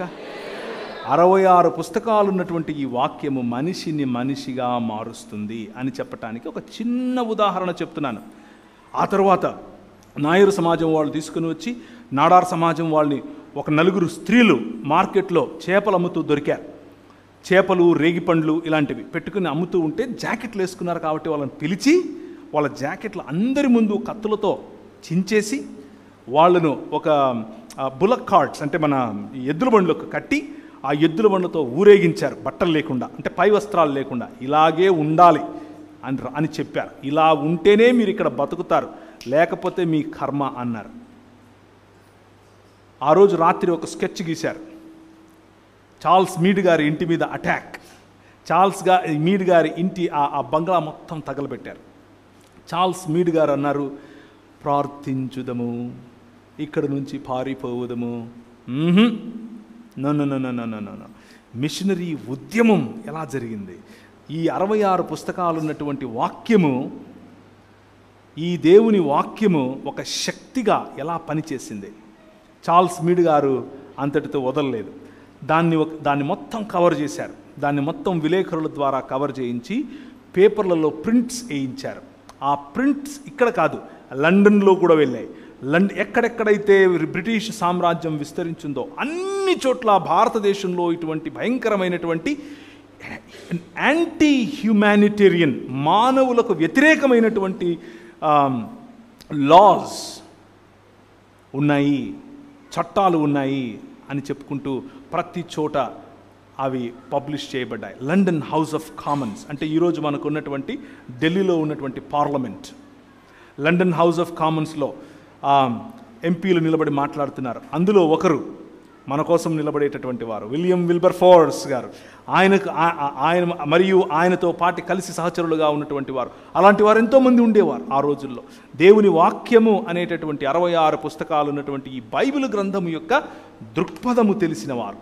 ఆ దృక్పథాన్ని ఎరిగిన ఆ వ్యక్తులు ఏం చేశారు అనంటే, అందరి ముందు పోరాడారు.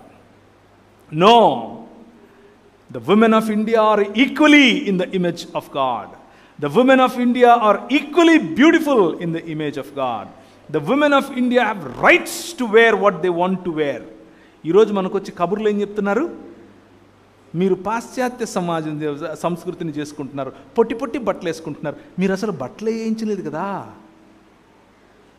అసలు బట్టలు అనే దృక్పథం ఎక్కడి నుంచి వచ్చింది?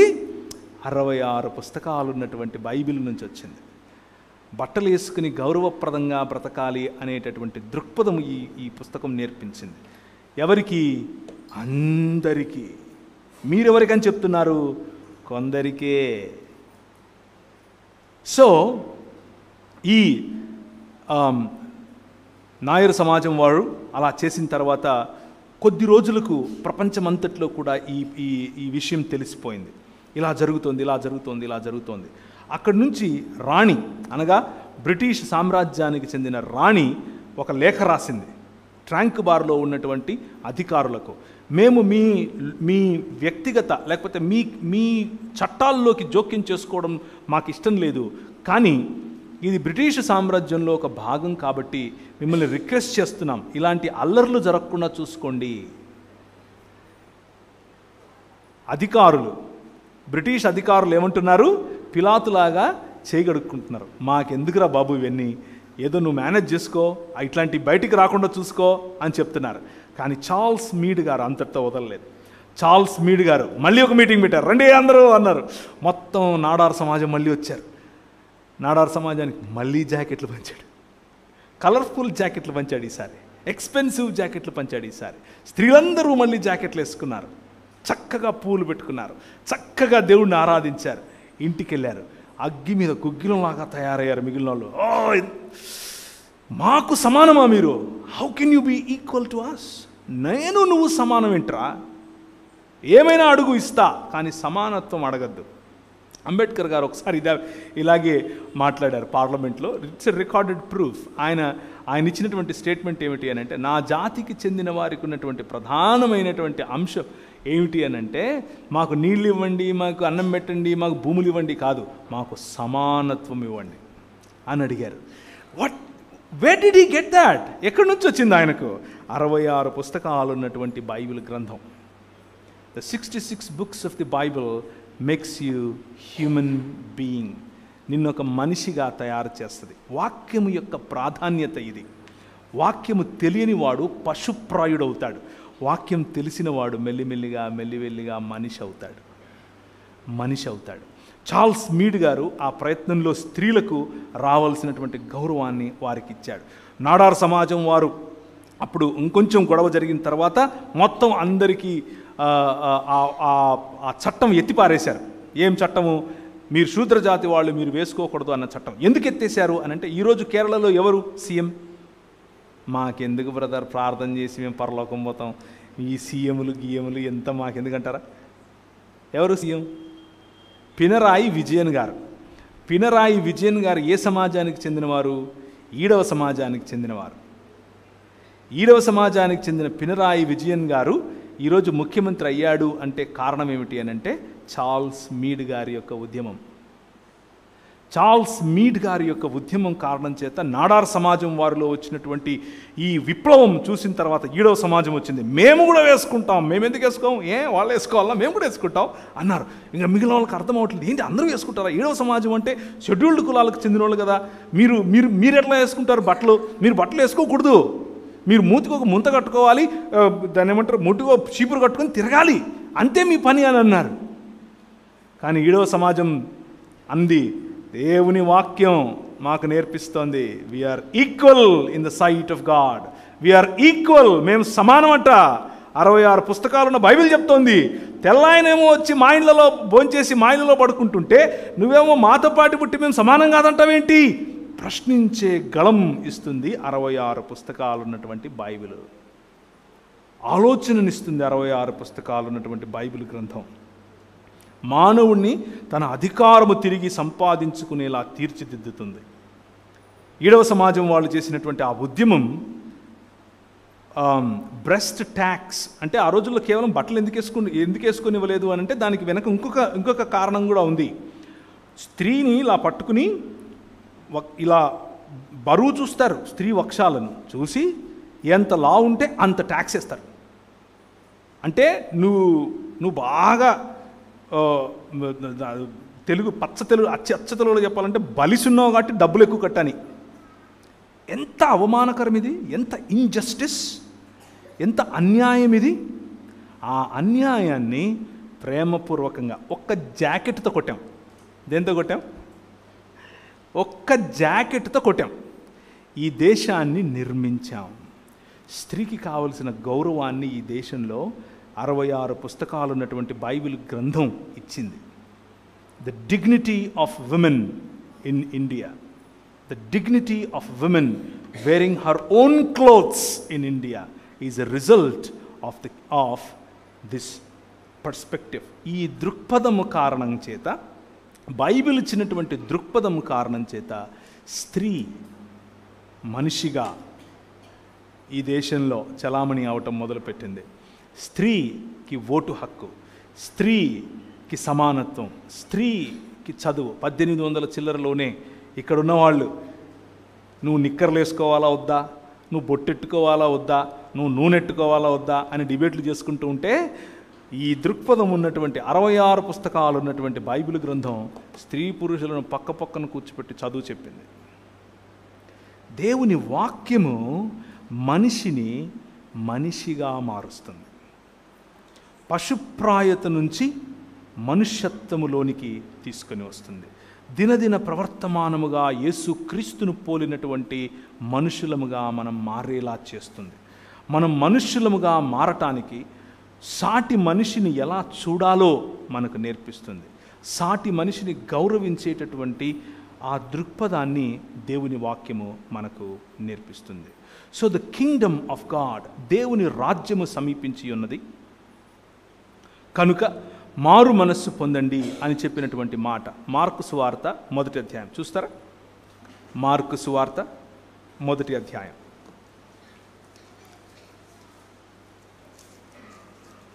వ్రాయబడినటువంటి సువార్తలలో మొదటి సువార్త మార్కు సువార్త.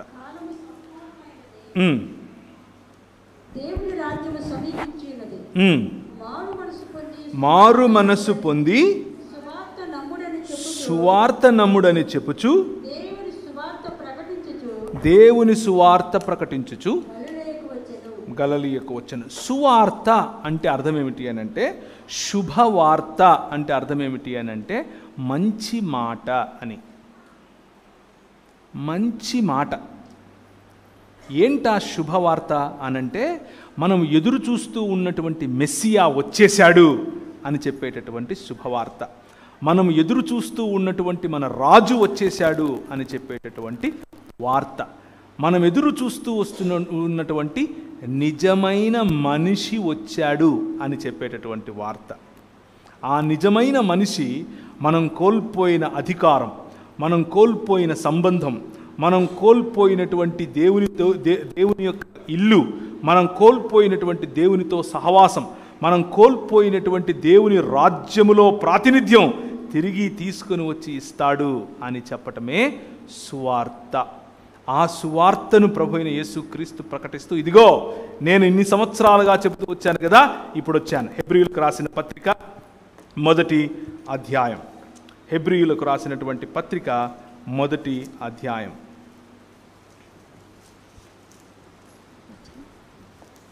మొదటి వచనం నుంచి చదవాలి. పూర్వకాలమందు నానా సమయములలో నానా విధములుగా ప్రవక్తల ద్వారా మన పితరులతో మాటలాడిన దేవుడు ఈ దినముల అంతమందు కుమారుని ద్వారా మనతో మాటలాడెను. ఆయన ఆ కుమారుని సమస్తమునకును వారసునిగా నియమించెను. ఆయన ద్వారా ప్రపంచములను నిర్మించెను.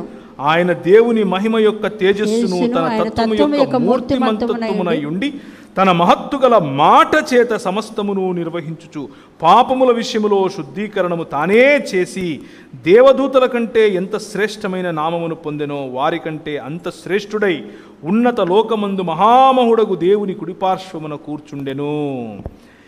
ఇది దేవుని వాక్యమును గురించినటువంటి చెప్పేటటువంటి మాట.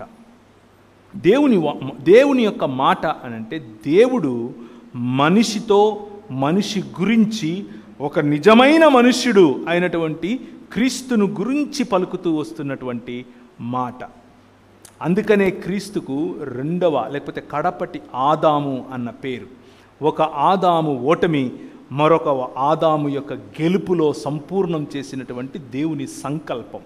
ఆ సంకల్పమును మనకు తెలియచేయటమే వాక్యముకున్నటువంటి ప్రధాన లక్ష్యం. ఏం చేశాడు, ఏం సంకల్పమును ఎలా చెప్పాడు? పూర్వకాలమందు నానా సమయములలో నానా విధములుగా ప్రవక్తల ద్వారా మన పితరులతో మాట్లాడాడు. ఎలా మాట్లాడాడు? ఎవరితో మాట్లాడాడు? ఆయన ప్రత్యక్షత, ముఖ్యంగా వాక్దర్శనం అని పిలవచ్చు, వాక్ ప్రత్యక్షత అని పిలవచ్చు. ఎలా, ఎవరితో మాట్లాడాడు? ఒక మాట చేత సృష్టించినటువంటి దేవుడు తనను తాను, నేను భూమ్యాకాశములకు దేవుణ్ణి, నేను నక్షత్రములకు దేవుణ్ణి, నేను సూర్యచంద్రాదులకు దేవుణ్ణి అని చెప్పుకోవడం మానేసి, ఖురాన్లో ఇలా ఉంటుంది, అల్లాను గురించినటువంటి మాటలు, నేను సూర్యునికి దేవుణ్ణి, సూర్యుని సాక్షిగా చెప్తున్నాను, చంద్రుని సాక్షిగా చెప్తున్నాను, కలం సాక్షిగా చెప్తున్నాను, ఆ కలంలో సిరాగా పోసినటువంటి సముద్రముల సాక్షిగా చెప్తున్నాను అని అల్లా చెప్తాడు. మన దేవుడు ఏమని చెప్తాడు? బైబిల్లో ఉన్నటువంటి దేవుడు ఏం చెప్తాడు? నేను అబ్రహాము దేవుణ్ణి, నేను ఇస్సాకు దేవుణ్ణి, నేను యాకోబు దేవుణ్ణి. It's a personal God. ఆయన వ్యక్తిగతమైనటువంటి దేవుడు, వ్యక్తిగతంగా మనతో సంబంధము నిలుపుకునేటటువంటి దేవుడు. ఎలాంటి సంబంధం? మాట ద్వారా సంబంధం, తన సన్నిధిని ఇవ్వటము ద్వారా సంబంధం, తనతో ఆజ్ఞను ఇవ్వటమే కాదు, తన పైన ఆశీర్వాదములు ఇవ్వటం, ఆ ఆశీర్వాదాన్ని నెరవేర్చి చూపించేటటువంటి వాగ్దర్శనమిచ్చినటువంటి దేవుడు. ఈ ప్రపంచమంతా కూడా మనం చూసినట్లుగా ఆయన నిర్మించినటువంటి ఈ ప్రపంచం తన రాజ్యమైతే, భూమ్యాకాశములను సృజించినటువంటి యెహోవా చక్రవర్తి వలె పరిపాలించటానికి ఆయన ఆకాశములలో సింహాసనాసీనుడై ఉంటే, భూమి తన పాదపీఠముగా ఉన్నటువంటి ఈ భూమిపైన మానవుడికి అధికారం ఇచ్చి నువ్వు ఏల్రా అన్నాడు. ఏల్రా అన్నవాడు ఈ అధికారాన్ని తీసుకుని ఎవరి చేతికిచ్చాడు? సాతాను చేతికిచ్చాడు. ఇప్పుడు దేవుని సంకల్పం ఏమిటి మనకెక్కడి నుంచి తెలుస్తుంది? 66 పుస్తకాలు ఉన్నటువంటి దేవుని గ్రంథం, వాక్యము నుంచి మనకు ఆ సంకల్పం తెలుస్తుంది. ఏంటి ఆ సంకల్పం? ఎఫెసీయులకు రాసిన పత్రిక 1వ అధ్యాయం 10వ వచనం. ఎఫెసీయులకు రాసిన పత్రిక 1వ అధ్యాయం 10వ వచనం. గట్టిగా చదవాలి ఎవరైనా సరే. ఈ సంకల్పం, దేవునికి ఒక సంకల్పం ఉంది. ఆ సంకల్పాన్ని బట్టి ఆయన ఏదో చేయాలనుకుంటున్నాడు. ఏం చేయాలనుకుంటున్నాడు? పరలోకమందున్నవే గాని, భూమి మీద ఉన్నవే గాని సమస్తమును క్రీస్తునందు ఏకముగా సమకూర్చాలని తనలో తాను నిర్ణయించుకున్నాడు. దేవుని సంకల్పం ఏమిటి అని అంటే, to unite the heavens and the earth, భూమి ఆకాశములను ఐక్యపరచటం. క్రీస్తు అనే నిజమైన మానవుడు, క్రీస్తు అనే నిజమైన దేవుడు, ఈ దేవుడు మరియు మానవుడు లేదా దైవమానవుడైనటువంటి ఈ క్రీస్తులో భూమి ఆకాశములను కలపటం ఆయన సంకల్పం. ఇంతకుముందు ఏ విధంగా అయితే అగాధము లేనటువంటి సహవాసములో మనిషి మరియు మానవుడు మనిషి మరియు దేవుడు జీవించారో అటువంటి స్థితిలోనికే, షలోం అనేటటువంటి స్థితిలోనికి తిరిగి మనల్ని తీసుకొని రావాలి అని అనుకున్నాడు. ఆ శుభ వార్త, ఆ మాట మనకు చెప్పటానికి పూర్వకాలమందు నానా విధాలుగా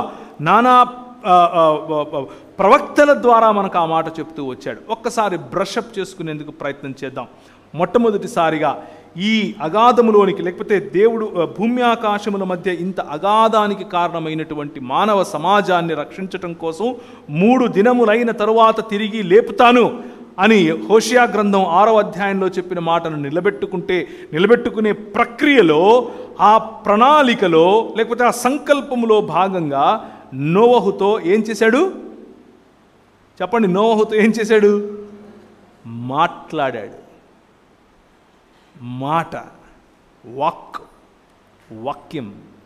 నోవహు ఇది చేయి అని అన్నాడు. చిత్తం ప్రభువా అని నోవహు చేశాడు. నశించిపోయే మానవ సమాజాన్ని తిరిగి తన కుటుంబముగా, తిరిగి తన రాజ్యముగా, తిరిగి తను రాజుగా, వారు తన ప్రజలుగా, తిరిగి తను కాపరిగా మరియు ఆయన పాలించు గొర్రెలుగా, తిరిగి తను భర్తగా మరియు మానవ సమాజం తన భార్యగా, తను ప్రియుడుగా మరియు తన ప్రియురాలిగా మానవ సమాజం, ఇలా వేరు వేరు సాదృశ్యాలతో మాట్లాడుతూ మనుష్యులను తన కుటుంబంలో భాగముగా, నేను తండ్రిని మీరు నా పిల్లలు అనేటటువంటి సాదృశ్యంతో మాట్లాడుతూ ప్రభు నోవహుతో మళ్ళీ నూతన సృష్టి కార్యాన్ని మొదలుపెట్టాడు.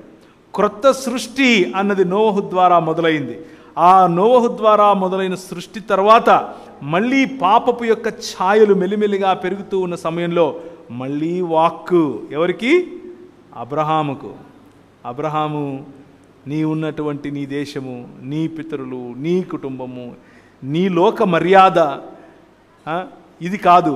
నేను ఒక రాజ్యం నిర్మించబోతున్నాను, నేను ఒక నూతన సృష్టిని చేయబోతున్నాను, నీ ద్వారా ప్రపంచములను ఆశీర్వదిస్తానయ్యా, నీకు అర్థం కావట్లేదు, నా మాట నమ్ముతావా అన్నాడు. ఓకే అని ఆయన స్టెప్డ్ అహెడ్, ఆయన ముందుకు రావటం మొదలుపెట్టాడు.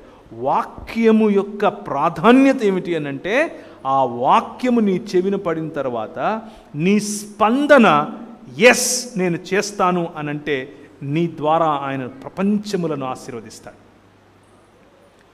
నీ ద్వారా ప్రపంచములను కడతాడు, నీ ద్వారా సమాజాన్ని కడతాడు, నీ ద్వారా మానవులను మానవులుగా చేస్తాడు, నీ ద్వారా మానవులను దేవుని కుటుంబములో భాగంగా చేస్తాడు, నీ ద్వారా మనుషులను తిరిగి దేవుని యొక్క బిడ్డలుగా, దేవుని యొక్క కాపరిత్వము క్రింద ఉండే గొర్రెలుగా, దేవుని యొక్క రాజ్యములో పౌరులుగా, దేవుడు తండ్రి అయితే వీరు పిల్లలుగా ఉండేందుకు అవకాశం ఇస్తాడు. ఆ అవకాశం మొదట నోవహుతో నిబంధన, రెండవదిగా అబ్రహాముతో నిబంధన, ఆ తరువాత ఇస్సాకు, యాకోబు పిల్లలైనటువంటి ఇశ్రాయేలుతో నిబంధన. ఇశ్రాయేలు, నేను పేరు పెట్టి పిలిచినవాడా, ఇశ్రాయేలు నీ భాగ్యం ఎంత గొప్పది, యెహోవా నీకు విమోచనకర్తగా ఉన్న నీ భాగ్యం ఎంత గొప్పది. ద్వితీయోపదేశ కాండం 33వ అధ్యాయం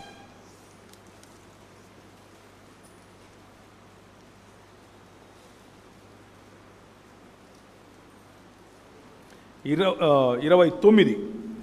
ఇశ్రాయేలు నీ భాగ్యం ఎంత గొప్పది, యెహోవా రక్షించిన నిన్ను పోలిన వాడెవడు, ఆయన నీకు సహాయకరమైన కేడెము, నీకు ఔన్నత్యమును కలిగించు ఖడ్గము, నీ శత్రువులు నీకు లోబడినట్లుగా వారు వేషం వేయుదురు, నీవు వారి ఉన్నత స్థలములను త్రొక్కుదు. నీ పిలుపేమిటయా? వాక్యమును తెలుసుకున్న నేను నా పిలుపేమిటయా అని ఆలోచిస్తే, ఇశ్రాయేలు, దేవుడు రక్షించినటువంటి మానవ సమాజమా, నీ పిలుపేమిటి అని అంటే, ఈ లోక మర్యాద నిన్ను ప్లీజ్ చేయటానికి వేషాలేస్తుంది. ఈ లోక మర్యాద మనంతా ఒకటి కదా అంటది, మా పద్ధతులు మీ పద్ధతులు ఒకటేలే అంటది. కానీ మీరు వారి ఉన్నత స్థలాలను తొక్కుతారు.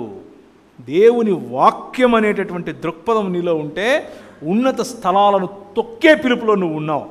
కానీ ఈరోజు క్రైస్తవ సమాజము ఇదిగో ఈ డోర్ మ్యాట్ లాంటిది, వచ్చిన ప్రతి ఒక్కడు తొక్కిపోతూ ఉంటాడు, కాలుకు వచ్చిందంతా పూసి మరిపోతూ ఉంటాడు. అండ్ మనం దాంట్లో అంతే బ్రదర్, ప్రార్థన చేద్దాంలే బ్రదర్ అంటుంటాం. మన పిలుపు తొక్కే పిలుపు మనం నిలబడిపోయింది ఎక్కడ? తొక్కించుకోవడంలో నిలబడిపోయాం.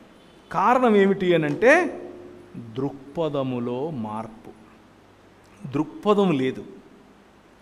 వాక్యము తెలిస్తే, వాక్య దృక్పథం తెలిస్తే, సంకల్పం తెలిస్తే, దేవుని సంకల్పం, భూమ్యాకాశములను ఐక్యపరిచే సంకల్పం, దేవుని కుటుంబములో భాగస్థులముగా పాలిభాగస్థులముగా మానవ సమాజాన్ని తీర్చిదిద్దే సంకల్పం, మనిషిని మనిషిగా ఇన్వైట్ చేసే సంకల్పం, క్రీస్తు అనే 100% మానవుడి యొక్క ఉదాహరణను చూపించే సంకల్పం. ఆ సంకల్పం కోసం అబ్రహాము, ఇస్సాకు, యాకోబుల కుమారులైనటువంటి ఇశ్రాయేలును కట్టాడు. 400 సంవత్సరాలు వాళ్ళు ఐగుప్తులో ఉండేలా చేశాడు. ఐగుప్తును చూసి బాగుంది అనుకున్నారు. ఒక చిన్న ఏమొచ్చింది? సొంత తమ్ముడిని అమ్ముకున్నారు. అవునా, సరే 400 ఏళ్ళు ఉందరు కానీ అన్నాడు. 400 పైచిలుకు సంవత్సరాల తర్వాత కనాను దేశపు వాసుల యొక్క పాపం పండిన తరువాత వాళ్ళకి ఇవ్వాల్సినటువంటి అవకాశం అంతా ఇచ్చాడు. నా మనసు అర్థం చేసుకోండి, మారు మనసు పొందండిరా, మనుషులవ్వండి అన్నాడు. మేము మనుషులం ఎందుకు అవుతాం, మేము మనుషులం కాము, మేము ఇదే అన్నారు. 400 పైచిలుకు సంవత్సరాలు వీళ్ళు బానిసత్వంలో ఉంటే, ఆ బానిసత్వంలో వాళ్ళు ఒళ్ళు పై తెలియకుండా పని చేస్తూ ఉంటే, ఆ పనికి పైన మళ్ళీ పని ఎవరు ఫరో పెడుతూ ఉంటే, ఆ ఫరో ఉన్నటువంటి 10 దేవతలలో ఒక దేవత అయినటువంటి ఫరోన్ను కూడా వాళ్ళు, ఓ అవును ఫరో నువ్వు గొప్పోడివి, నువ్వు మంచోడివి అని ఆయనకు అన్నీ కడుతూ ఉంటే, నీ ఆర్తనాదాలు నేను విన్నాను, రా బయటికి అని చెప్పి పిలవటం కోసం వాక్కునిచ్చాడు. మళ్ళీ ఎవరికి? మోషేకి వాక్కునిచ్చి పంపించాడు. నన్ను అడుగుతారయ్యా వాళ్ళు, ఏమని చెప్పాలి నేను అనంటే, నేను మీ పితరుల దేవుణ్ణి, నేను అబ్రహాము దేవుణ్ణి, నేను ఇస్సాకు దేవుణ్ణి, నేను యాకోబు దేవుణ్ణి అని చెప్పు అని అన్నాడు. నిర్గమాకాండం 3వ అధ్యాయము 15-16 వచనాలు ఇంట్లో చదువుకోండి. అలా పిలిచినటువంటి దేవుడు మొదటి ఒడంబడిక నోవహుతో, 2వ ఒడంబడిక అబ్రహాముతో, 3వ ఒడంబడిక అంటే అబ్రహాము పిల్లలైనటువంటి ఇస్సాకు, యాకోబులు మరియు ఇశ్రాయేలుతో, 4వ ఒడంబడిక మోషే ద్వారా, 5వ ఒడంబడిక తనలో నుంచే బయటకు వస్తాడు అని చెప్పినటువంటి దావీదుతో, దావీదు అడిగినప్పుడు నీ కుమారుని ద్వారా చేస్తాను అని చెప్పి తన కుమారుడైనటువంటి యెష్షయి చిగురు మరియు మొద్దు వేరు అయినటువంటి మన ప్రభు అయినటువంటి యేసు క్రీస్తులో ఆయన ఒడంబడికను, ఆయన మనతో చేసిన కాంట్రాక్ట్ను ఆయన నిలబెట్టుకుంటూ వస్తున్నాడు. మాట దేవుని వాక్యం అనంటే ఆయన మనుషులతో చేసిన ఒడంబడిక, కవనెంట్ అని దీన్ని పిలుస్తారు. Hour God is a covenant faithful God. మన దేవుడు ఇచ్చిన మాట తప్పనివాడు. మన దేవుడు మాట ఇచ్చి దాన్ని వ్యర్థపరిచేవాడు కాదు. మన దేవుడు తన మాటను నెరవేర్చేవాడు. ఆ మాటను నెరవేర్చటం కోసం ఆయన స్వయంగా మానవుడై రాగలడు, వచ్చాడు. అదే సువార్త. God promised that we all will be his family once again. మనం మరొకసారి ఆయన కుటుంబం అవుతాం అని ఆయన ప్రామిస్ చేశాడు. దానిని ప్రభు అయిన యేసు క్రీస్తులో ఆయన సంపూర్ణం చేశాడు. ఆది యోహాను సువార్త 1వ అధ్యాయం. మనం హెబ్రీయులకు రాసిన పత్రికలో 1వ అధ్యాయం చదివాం. నానా కాలముల యందు దేవుడు నానా విధములుగా ప్రవక్తల ద్వారా మన పితరులతో మాట్లాడిన దేవుడు ఆ దినముల అంతమందు కుమారుని ద్వారా మనతో మాట్లాడాడు. ఈ కుమారుడు ఎవరు? యోహాను సువార్త 1వ అధ్యాయం. ఆదియందు వాక్యము ఉండెను, వాక్యము దేవుడు యొద్ద ఉండెను, వాక్యము దేవుడై ఉండెను, ఆయన ఆదియందు దేవుని యొద్ద ఉండెను, సమస్తము ఆయన మూలముగా కలిగెను, కలిగి ఉన్నదేదియు ఆయన లేకుండా కలగలేదు. ఇప్పుడు 12 రండి, 14. ఆ వాక్యము శరీరధారి అయి కృపాసత్య సంపూర్ణుడిగా మన మధ్య నివసించెను. ఆది కాలమందు నానా సమయాలలో, నానా ప్రాంతాలలో, నానా విధాలుగా మాట్లాడినటువంటి ఈ వాక్యము, దేవుని యొక్క వాక్యము ఇప్పుడు పర్సానిఫికేషన్, వ్యక్తిత్వమును సంపాదించి వ్యక్తిగా, నువ్వు నేను ఏ విధంగా అయితే the flesh and the bones అని పిలుస్తాం, రక్తమాంసములు కరిగినటువంటి ఈ మానవుడుగా ఆయన మన మధ్యకు రావటం. ఆ మానవుడిగా వచ్చినటువంటి ఆయన ఈ 3 మాటలతో, అనగా వాక్యము యొక్క శక్తితో ఆయన ఈ లోక మర్యాదను నేర్పిస్తూ వస్తూ ఉన్నటువంటి, ఈ లోక మర్యాదలోనికి ప్రలోభ పెడుతున్నటువంటి సాతానును 3 సమాధానాలు వాక్యములో నుంచే ఇచ్చి తరిమి కొట్టడం మనం చూస్తాం. ఇక్కడ ఇంకొక విషయాన్ని నేను మీకు ప్రస్తావించి ముగిస్తాను. సాతానుతో జరుగుతున్నటువంటి ఆ మాటలలో ప్రభువైన యేసుక్రీస్తుతో సాతాను ఏ విధంగా మాట్లాడుతున్నాడు? మొదటి ప్రశ్న ఏంటి? నువ్వు రొట్టెలు చేసుకో రాళ్ళను అని అన్నాడు. కానీ దానికి వాక్యం కోట్ చేయలా. ప్రభు మాత్రం వాక్యం కోట్ చేసి నోరు మూసుకో అన్నాడు. అర్రే, ఈయన ఏదో దృక్పథం బాగుంది అయ్యింది, ఈయన కరెక్ట్ దృక్పథంలో ఉన్నాడే, సో మనం ఈయనను కొట్టాలంటే ఏం చేయాలా? మనం కూడా అదే దృక్పథం పెట్టుకోవాలా అని అనుకున్నాడు. నెక్స్ట్ వాక్యంతో వచ్చాడు. ఏ వాక్యంతో వచ్చాడు?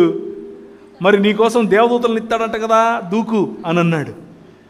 ఈయన మళ్ళీ వాక్యంతోనే కొట్టాడు, నీ దేవుడే యెహోవా నువ్వు.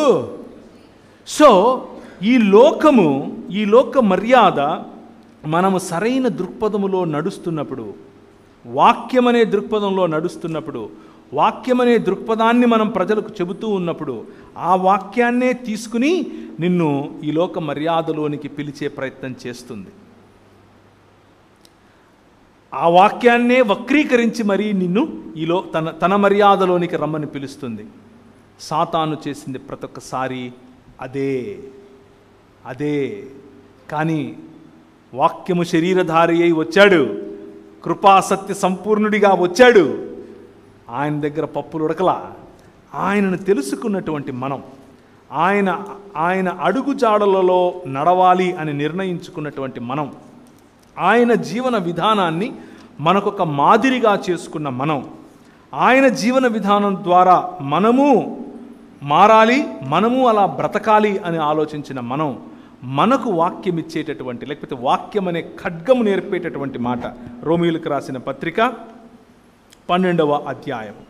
మీరు ఈ లోక మర్యాదను అనుసరింపక, 2వ వచనం, ఉత్తమమును మర్యాదను అనుసరింపగా ఉత్తమమును అనుకూలమును సంపూర్ణమును అయ్యున్న దేవుని చిత్తమేదో పరీక్షించి తెలుసుకొనున్నట్లు మీ మనస్సు మారి నూతనమగుట వలన రూపాంతరము పొందుడి.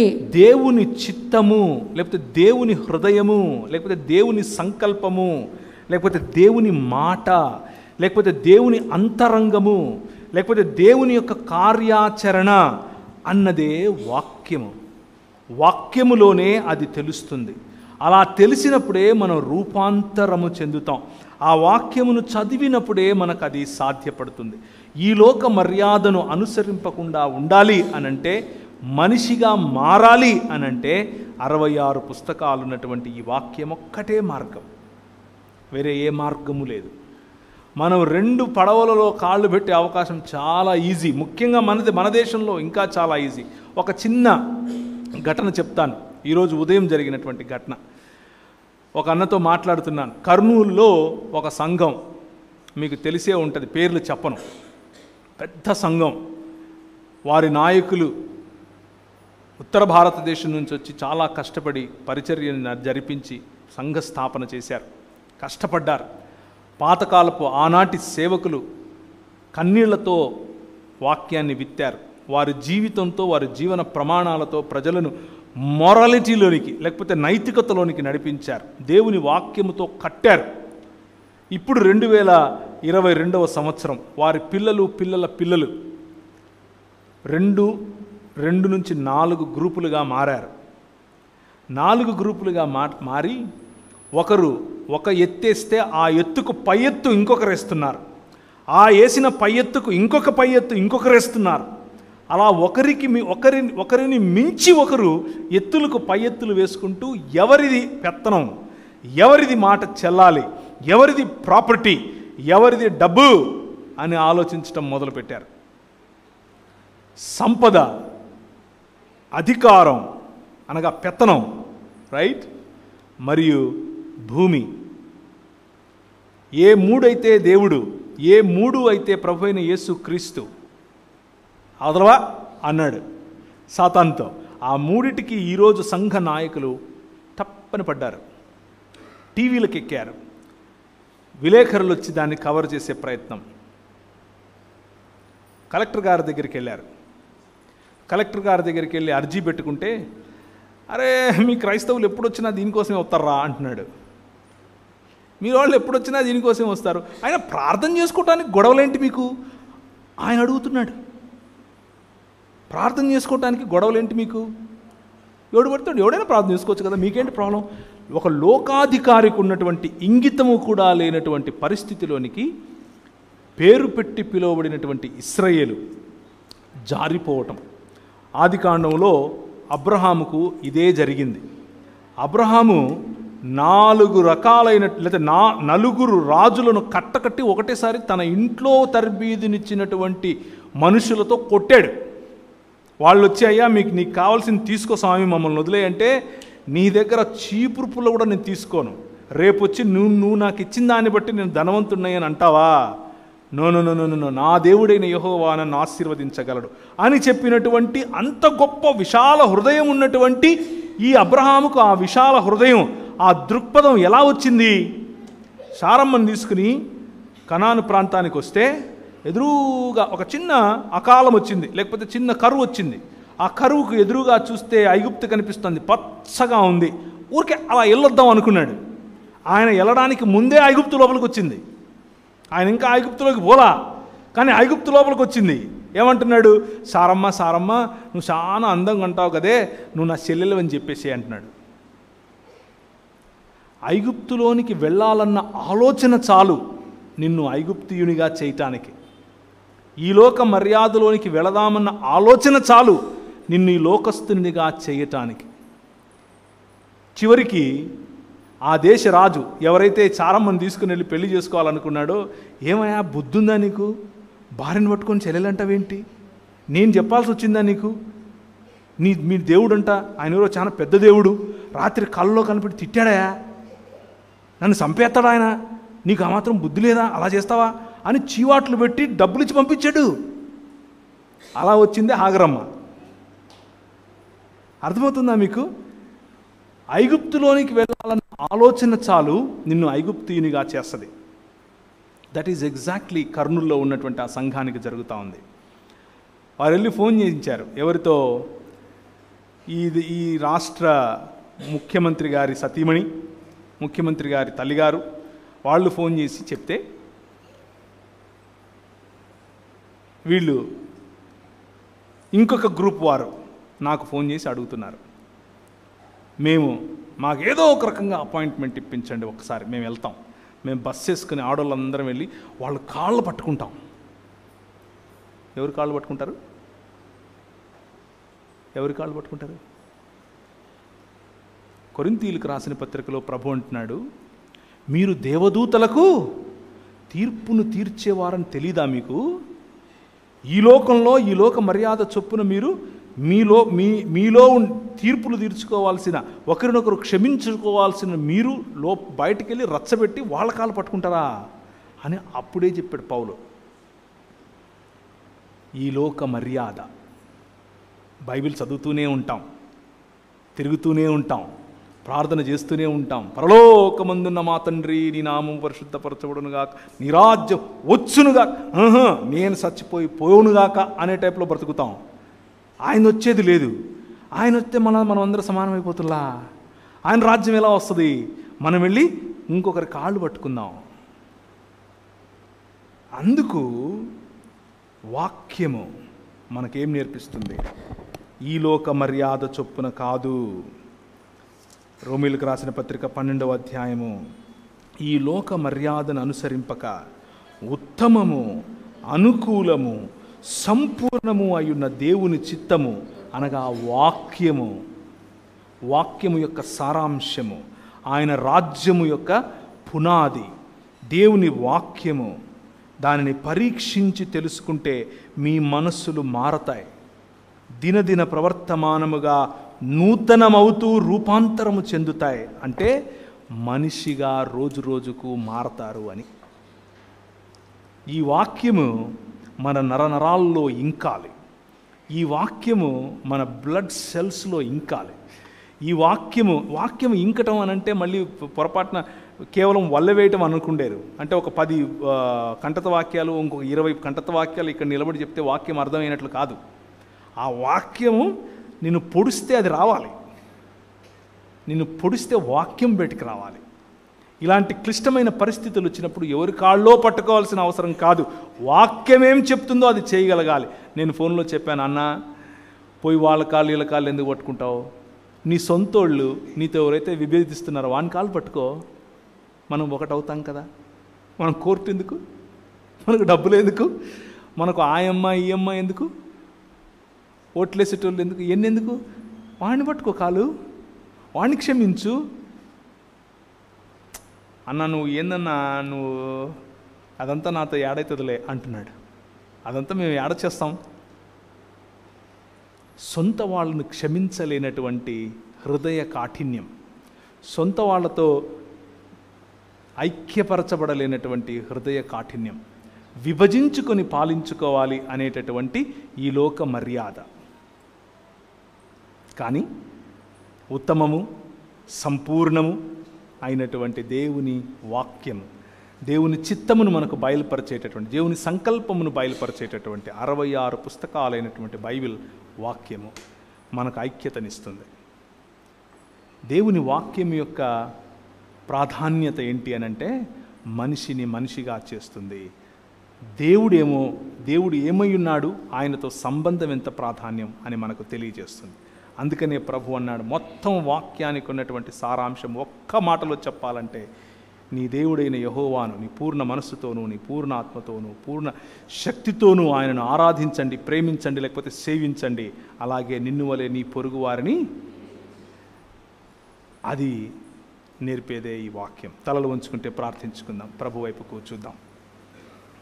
కృపగలిగినటువంటి దేవుడు, రేపటి దినాన మనం మరింత దేవుని వాక్యములో ఉన్నటువంటి అంశాలను నేర్చుకోవటానికి మనకు సహాయం చేయనట్లు, అలాగే ఆయన కృపలో మనల్ని రాత్రి భద్రపరచునట్లు, మనం విన్నటువంటి వాక్యములో ఉన్నటువంటి అనేకమైనటువంటి అంశాలు, దేవుని వాక్యము మనకు దేవుని మాట హృదయం అని, దేవుని కార్యాచరణ అని, సృష్టిని చేసి నడిపించి విమోచించే వాక్యమని, దేవుని సంకల్పము మరియు ఆయన రాజ్యాంగమని మనం తెలుసుకున్నాం. అయితే అంతటితో ఆగక పురాతన కాలం నుంచి మనతో మాట్లాడుతూ, మన పితరుల ద్వారా, మన ప్రవక్తల ద్వారా మాట్లాడుతూ వస్తున్నటువంటి ఈ మాట, కృపాసత్య సంపూర్ణుడై మన మధ్య నివసించటానికి వచ్చినటువంటి మన ప్రభువు, మనిషిగా వచ్చినటువంటి మన ప్రభువు అనే ఈ వాక్యము మనిషిని మనిషిగా చేస్తుందని, మనిషికి గుర్తింపునిస్తుందని, స్త్రీలకు గుర్తింపు మరియు గౌరవం ఇచ్చిందని, మనిషికి దేవునికి సంబంధం ఏర్పరుస్తుందని, మనిషికి మధ్య అన్యోన్యతను ఆత్మీయతను పెంచుతుందని, మనిషి యొక్క హక్కులను, అధికారాన్ని, బాధ్యతను నేర్పుతుందని మనం తెలుసుకున్నాం. ఈ మాటలన్నిటి యొక్క వెలుగులో మన హృదయాలను తిరిగి మనం దేవునికి సమర్పించుకుని, అటు దేవునితోనూ ఇటు మనిషితోనూ మంచి సంబంధంలోనికి, ఒక మీనింగ్ఫుల్ సంబంధంలోనికి మనం ఎదుగునట్లుగా ప్రార్థిస్తాం. కృపగలిగిన తండ్రి, మీ యొక్క సన్నిధిని మా మధ్య నుంచండి. మీ వాక్యపు వెలుగులో మమ్మను జ్యోతుల వలె ప్రకాశింపచేసి, ఇశ్రాయేలు నీ భాగ్యం ఎంత గొప్పది, ఉన్నత స్థలములను తొక్కటానికి పిలువబడినటువంటి నీ భాగ్యం ఎంత గొప్పది అన్నటువంటి ఈ లోక మర్యాదను చీత్కరించుకొని, ఈ లోక మర్యాదలో ఉన్నటువంటి ఉన్నతమైనటువంటి స్థలాలను తొక్కటానికి దేవుని వాక్యము, దేవుని యొక్క ప్రణాళిక, దేవుని యొక్క ప్రాతిపదిక, దేవుని యొక్క సంకల్పము, దేవుని యొక్క హృదయము అనే వాక్యమును అర్థం చేసుకోవటానికి సహాయం చేయండి. జ్యోతుల వలె వెలగటానికి, ఈ ప్రపంచమును తిరిగి నీ కుటుంబముగా చేయటానికి మాకు స్ఫూర్తినిచ్చే వాక్యమును మరింత మా నరనరాలలో, మా డిఎన్ఏలో, మా ప్రతి కణములో ఇంకిపోయేట్లు చేయమని మా ప్రభువును ప్రియరక్షకుడైన యేసుక్రీస్తు వారి శ్రేష్టమైన నామములో అడిగి వేడుకుంటున్నాం తండ్రి, ఆమేన్. మహాదేవుడు, నిజరక్షకుడైన యేసు ప్రభువారి కృప, గొప్ప దేవుని ప్రేమ, పరిశుద్ధాత్మని కాపుదల కూడి వచ్చిన మనందరికీ, ఆయన ప్రియమైన బిడ్డలందరికీ వాక్యం యొక్క శక్తిని, బలమును, వివేచనను ఎరిగిన వారమై దేవుని సంకల్పం చొప్పున మనందరం జీవించుటకు ప్రభువే మనకు సహాయం చేయునుగాక.